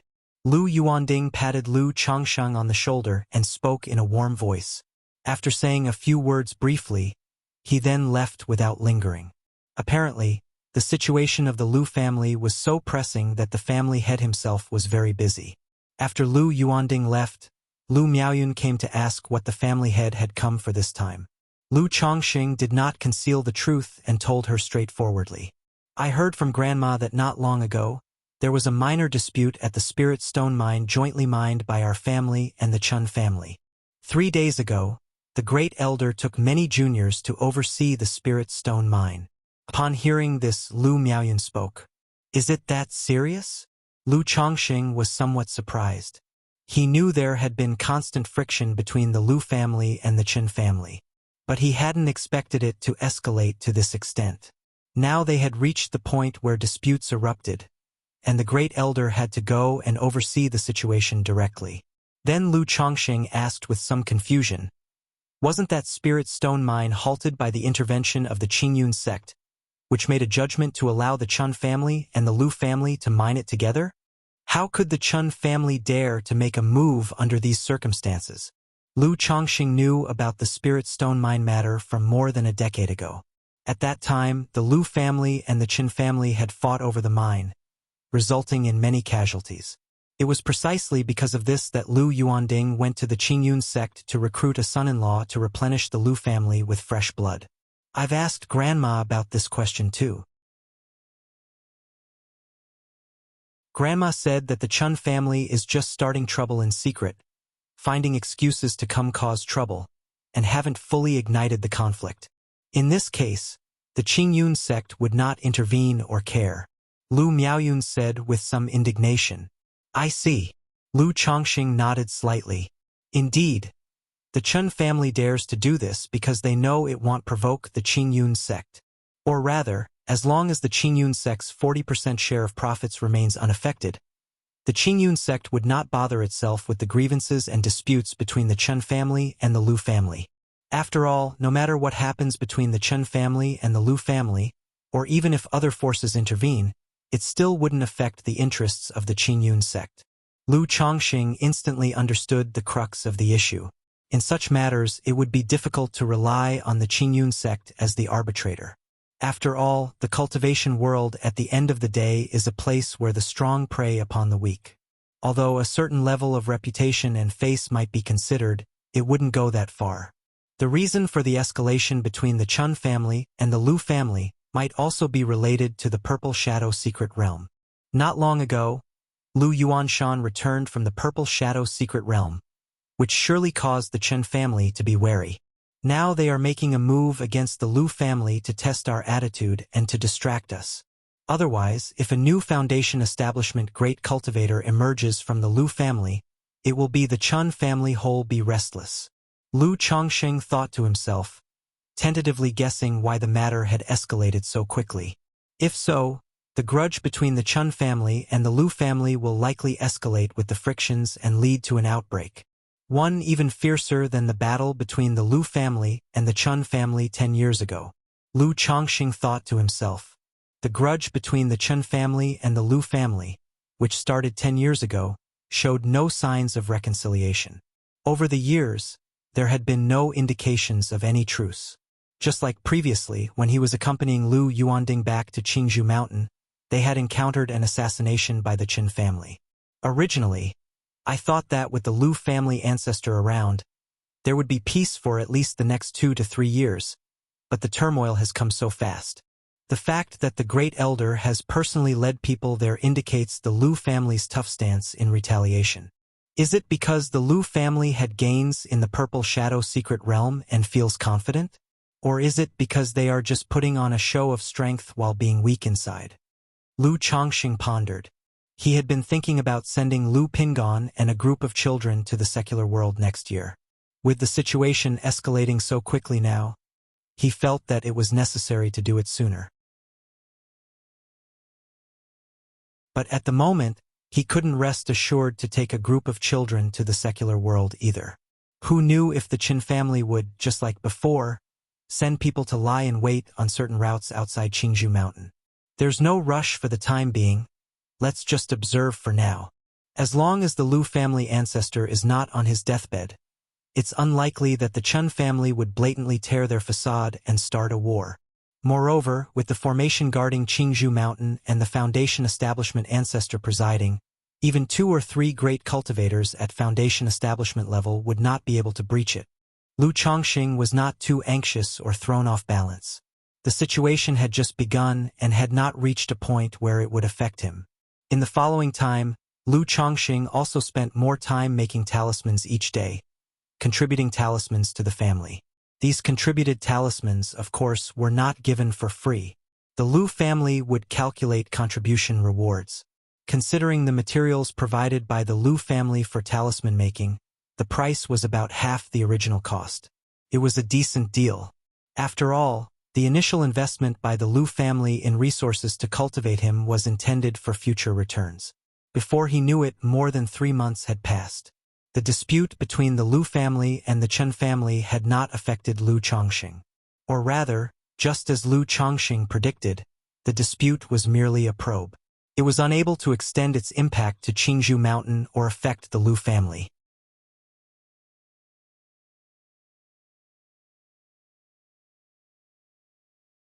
Chapter 195. Trouble is Brewing, Heart Demon. During these days, Lu Chongqing stayed at home, living a simple and quiet life. He spent his days cultivating, making talismans, and accompanying his wives and children. Of course, in the vital matter of childbearing, Lu Chongqing had not fallen behind either. He had reached a total of 73 children. This was after Lu Chongqing started practicing eugenics.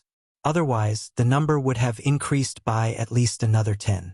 One day, in the practice room, clang clang clang, Lu Chongqing held in his hand a piece of cracked and dim red gold essence. His bones constantly emitted the clanging sounds of gold and iron, like soldiers. It was as if numerous blacksmiths were wielding hammers within his body, forging divine weapons with his flesh and bones, sparks flying everywhere without end. He did not know how much time had passed. Crack! Lu Chongqing slowly opened his eyes, exhaled a breath of foul air, and crushed the dim, cracked piece of red gold essence in his hand to dust. An invisible pressure was released, causing the dust on the ground to disperse. 100 Refinements Treasure Body Art, the second level, has finally been achieved. Lu Chongqing stood up, stretched his muscles and bones, which made a pop and crackle sound like frying beans. Then he looked at his palms. The skin was still white and delicate, but beneath that smooth, mirror-like whiteness, there was an added sense of indestructible thickness. It's still the breakthroughs in body refinement that bring the most fulfilling sensation. Lu Chongqing felt the tremendous power in his body, clenched his fists, and felt as if he could shatter anything with a single punch. However, he knew this was only an illusion resulting from the recent breakthrough and the enhancement of his physical body. The second level of the 100 Refinements Treasure Body Art only made one's body comparable to a middle-grade magic artifact. Nurtured by the Black Dragon magical bead, my treasure bone technique has also reached a minor accomplishment. Lu Chongqing closed his eyes for introspection. He could see his bones, now clear as crystal. There were tadpole-like runes on them, faintly visible, shining splendidly, like an exquisite creation of the heavens. But now the treasure bones are only at a minor accomplishment at best. They can only briefly harness part of the Black Dragon magical bead's power, comparable to a talisman treasure. Moreover, once activated, it also deals significant damage to myself. So, unless it's absolutely necessary, it's better not to use it and to continue nurturing it. Lu Chongqing looked at the treasure bones in his chest and murmured to himself. This treasure bone technique was one of his trump cards.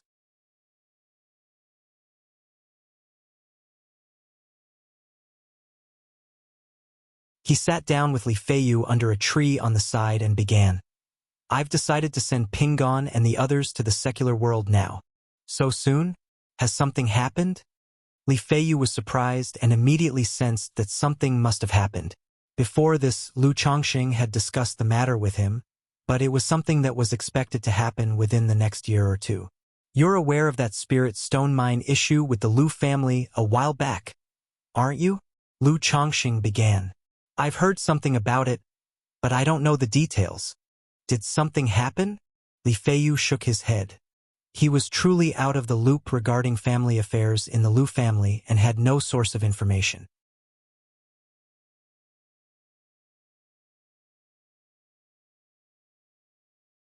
Chapter 196. Trouble is Brewing, Heart Demon. Nothing major happened. The matter has calmed down for now, coming to an end. But according to my guess, this is only the Chun family's first probe. Lu Chongqing took out 2 flasks of jade bamboo wine from his storage bag, handed one to Li Feiyu, and then continued speaking. I have mentioned to you before that the situation of the Lu family ancestor is not optimistic. At that time, I thought it would take at least 4 or 5 years before the Lu family would start to become unstable. But this incident has served as a wake-up call for me. I feel that it won't be long before the Lu family will face a second and third wave of troubles, conflicts. So I think there's no need to delay the trip to the secular world any longer. It's better to take advantage of the current lull and send Pingon and the others to the secular world. Moreover, given the situation at the Lu family, it's better for you to leave as well. You are a free agent, free to leave at any time. As for your wives and children, I can go talk to the family head and try to arrange for them to join you. At that time, you can join me in sending your wives and children to the secular world. What do you think? Lu Chongqing laid out all of his thoughts. On the one hand, he was reminding his good brother to make an escape. On the other hand, he was hoping that after Li Feiyu settled his family in the secular world, he would help look after the children and continue to teach them martial arts. Although there were arrangements made by Hong Yi in the secular world, he trusted Li Feiyu even more. No problem, I'll listen to you, let's do as you said. I appreciate your help with this. After hearing these words, Li Feiyu pondered briefly before nodding in agreement. He also knew that if the Lu family truly faced a crisis, it would be too late for him to escape. Though leaving the Lu family meant losing the cultivation benefit of the spiritual vein-blessed land, decisions had to be made according to the situation. Moreover, he had already planned to leave the Lu family and strike out on his own once he broke through to the 4th level energy refinement. Not long ago he had made this breakthrough. Only he had been hesitant because his children were too young, and he was planning to wait a few more years. Now that Lu Chongqing was willing to resolve this worry for him, he had no more concerns. We don't need to stand on ceremony. I also hope that when you are in the secular world, you will continue to look after Pingon and the others for a few years. After all, they will need time to adapt once they reach the secular world. As their father, I can't always be by their side. Lu Chongqing exhaled lightly as he spoke. Although he had mentally prepared for it, the true prospect of sending his children to the secular world, a world apart from the divine, inevitably made him feel somewhat sentimental. Rest assured, I will take good care of the children, Li Feiyu said, his voice firm. He then added, but what about you? What are your plans? My involvement with the Lu family is quite deep. I can't just leave whenever I want. After all, the Lu family has been kind to me, and under the current circumstances, it's not possible for me to just walk away. So I plan to continue to watch and wait. If the Lu family manages to safely get through this, then that's all for the best. If not, they will be too busy to attend to me when the time comes. Lu Chongqing spoke. Although there was still a contract between him and the Lu family, what bound him now was no longer just a contract. It was the affection developed over many years with the Lu family, as well as the emotional ties with his wives. These things he could not simply disregard without any thought. So he was still preparing to wait and see, thinking that he should exert some effort in helping the Lu family through the crisis if possible. If not, he would then protect his wives and leave. This would not only leave him with a clear conscience but also give an explanation to his wives, Lu Miaoyun, and the Lu family. All right, as long as you've got it figured out for yourself, that's fine. Li Feiyu, hearing these words, did not attempt to persuade otherwise. He knew that Lu Chongqing was a man of deep emotions. In such a situation, it was indeed very difficult to just walk away without looking back. If you have any doubts, you can also ask for my analysis, Li Feiyu said. Straight away, Lu Chongqing discussed the subsequent arrangements and other matters with Li Feiyu. After their conversation, Lu Chongqing immediately went to find the family head, Lu Yuanding. Since he had decided to send the children to the secular world, he had to inform Lu Yuanding, the patriarch of the Lu family. It was also a good opportunity to inquire about the current situation with the Qin family and ensure stability had been reached, as well as to discuss the matter of Li Feiyu's wives and children. Half an hour later, Lu Chongqing arrived at Lu Yuanding's residence. However, Lu Yuanding was not there. After waiting for nearly half an hour, Lu Yuanding finally returned. Chongqing, have you come over for something? Lu Yuanding came into the hall, looked at Lu Chongsheng, and asked directly. Yes, family head. I've heard that the dispute between our family and the Chen family has temporarily calmed down, and I was thinking of taking this opportunity to send some of my children to the secular world. Lu Chongxing spoke openly without any hesitation. After all, he saw no need for excessive reticence in such matters. Sending children to the secular world? Lu Yuanding paused briefly upon hearing this. Then, after contemplating for a moment, he said, I remember your children are already around 7 years old, right? It is indeed about time to send them to the secular world. At present, our Lu family and the Chun family have settled our issues temporarily, so there's no problem. However, you should still be careful on the road. When do you plan to depart? I will arrange for a few people to escort you back. Lu Yuanding spoke. I was thinking of leaving in the next few days, Lu Chongxing said. Do you have a place prepared for settling the children? Our Lu family has family influences in many places in the secular world. If you don't have a place in mind, I can have someone arrange it for you. Rest assured, we will treat all these children equally.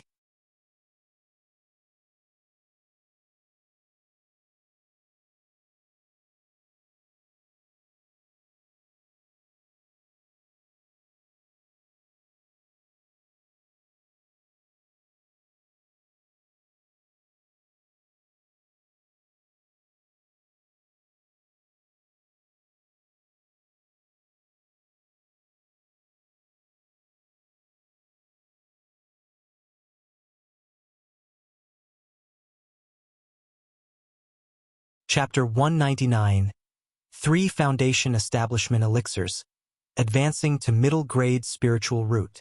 Dad was born in a small mountain village just below Rui County City, and from now on, you and your siblings will live here, Lu Chongsheng said gently. Rui County City, how time flies. Li Feiyu, too, holding his wife and daughter, looked towards the city ahead, his expression filled with emotions. Indeed, the last time we came here together, it was 5 years ago. In the blink of an eye, more than 5 years have passed. Lu Chongxing nodded, also touched with a trace of nostalgia. Since his journey to the Lu family, it had already been over 8, almost 9 years. Every time he looked back at these times, Lu Chongxing felt it had passed quickly. Soon after, Hong Yi arrived. Brother Lu, Brother Li, these must be your wives. Hong Yi, upon seeing that Lu Chongxing had brought his family and that Li Feiyu was also present, was a bit surprised. However, he didn't dwell on it much and approached warmly, with an expression of politeness and not a hint of arrogance. Upon seeing Lu Yuanshan, he also greeted him respectfully. Youngster Hong Yi, I've met this elder. Although he didn't recognize Lu Yuanshan, his years of dealing with people had honed his perception.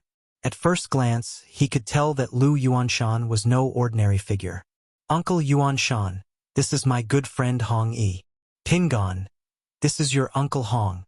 Lu Chongxing nodded slightly, introducing them. Uncle Hong. Uncle Hong. Lu Pingon and Li Feiyu's children all called out to Hong Yi. Very good, here. Take these gifts from your uncle as a greeting. Seeing this, Hong Yi also smiled and took out a few small items from his storage bag for the children. The children, however, looked at their parents. Since it's a gift from Uncle Hong, you should accept it, Lu Chongxing said with a smile. Then, turning to Hong Yi, he asked, Brother Hong, I didn't have time to inform you about my visit this time. Have you managed to arrange the house I asked you to acquire? I have arranged everything regarding the estate, but as for the protector and martial master, that has not yet been settled. Brother Lu, do you want to go there now, or should we first settle the elder and the ladies and let them rest? Hong Yi said immediately, Uncle Yuanshan, would you like to go back first, or rest here for a while?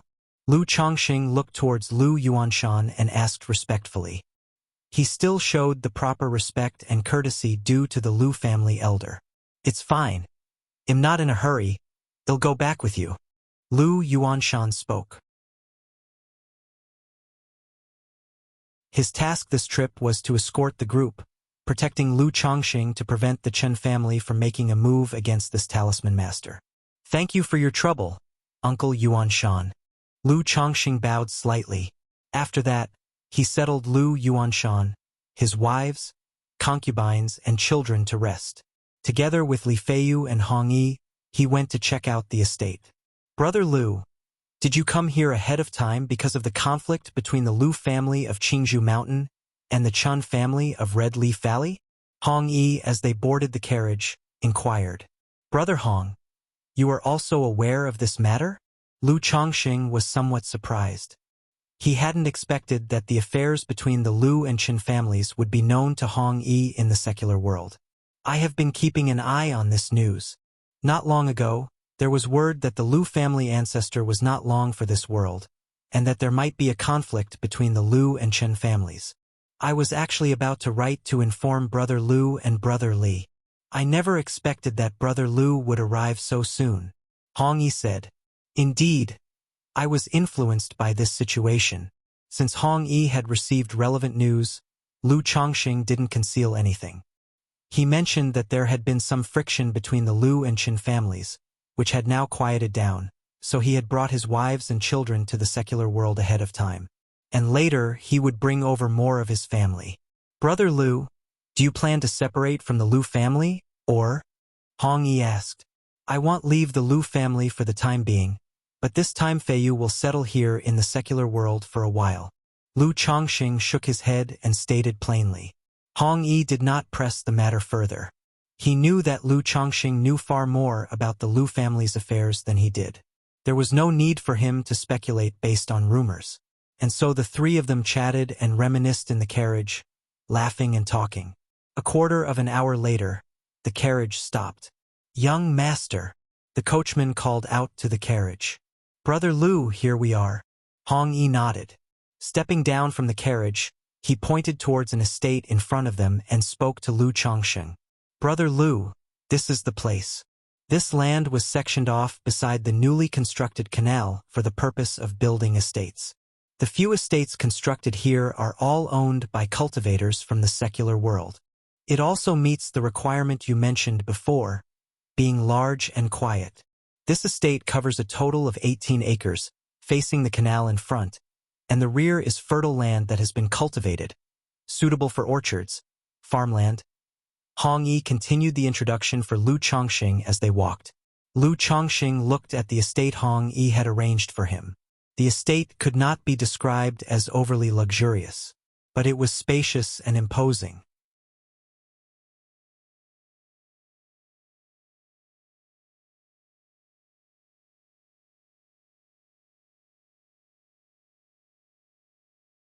Chapter 200. 3 Foundation Establishment Elixirs. Advancing to middle-grade spiritual root. Even when Lu Pingon and the children grow up, all get married and have children of their own, 2 or 3 per person, they will still be able to live here comfortably.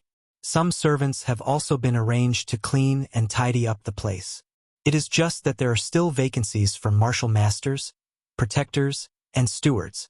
Lu Chongqing plans, for the position of steward, to let by he and Hai Tang, the maids that he previously purchased from the White Jade Tower, take on the role when the time comes. Not only do they have martial skills, but they are also capable in management. Very well, Brother Hong. I am very satisfied with this residence. You have worked hard. Lu Chongqing nodded towards Hong Yi, confirming the decision.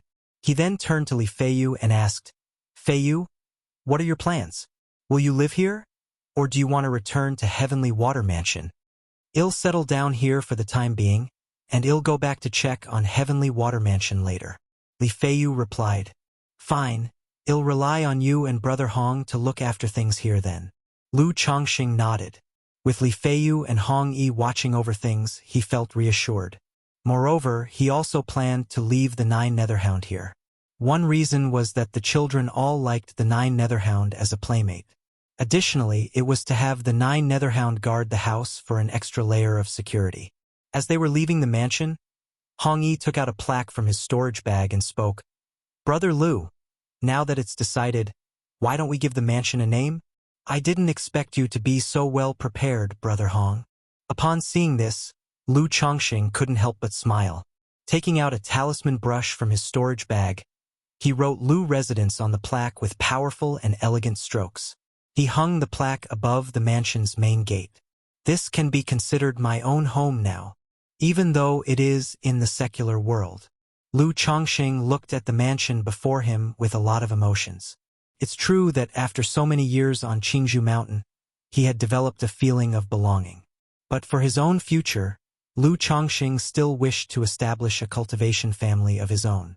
Although that step was still far off and would have to wait until after he established his foundation establishment did not seem very far away to Lu Chongqing. This can be regarded as the first step, Lu Chongqing thought to himself. Now, his secular Lu family was also settled. In the future, his children could root and establish themselves in Rui County City.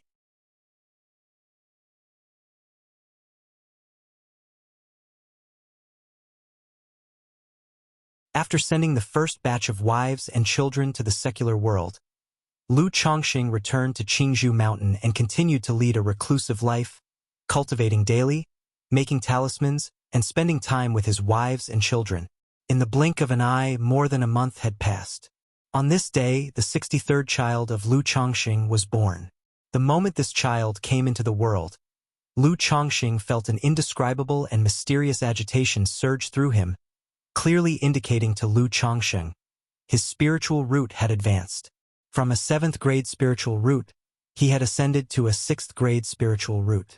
From a lower grade spiritual root, he had ascended to a middle grade spiritual root. System, Lu Chongqing exclaimed with joy, immediately opening the system panel. Name, Lu Chongqing. Identity, son-in-law of the Lu family of Qingzhou Mountain. Cultivation level, 7th level energy refinement. Lifespan, 26/163. Talent, 6th grade spiritual root. Cultivation techniques. Immortal beauty technique, 100 refinements, treasure body art, 7 luminaries, great freedom, sword scripture, spells. Flame bullet technique, wind control skill, object manipulating technique, aura concealment technique, spiritual eye technique, sound transmitting technique, skills. Talisman making, 2nd rank, puppeteering, 2nd rank, spiritual pets, 9 netherhound, peach blossom goo, progeny, 63/75. View details. You're tuning in to the Legend of the Vagabond YouTube channel. Don't forget to subscribe and join us on this journey to catch the most captivating stories.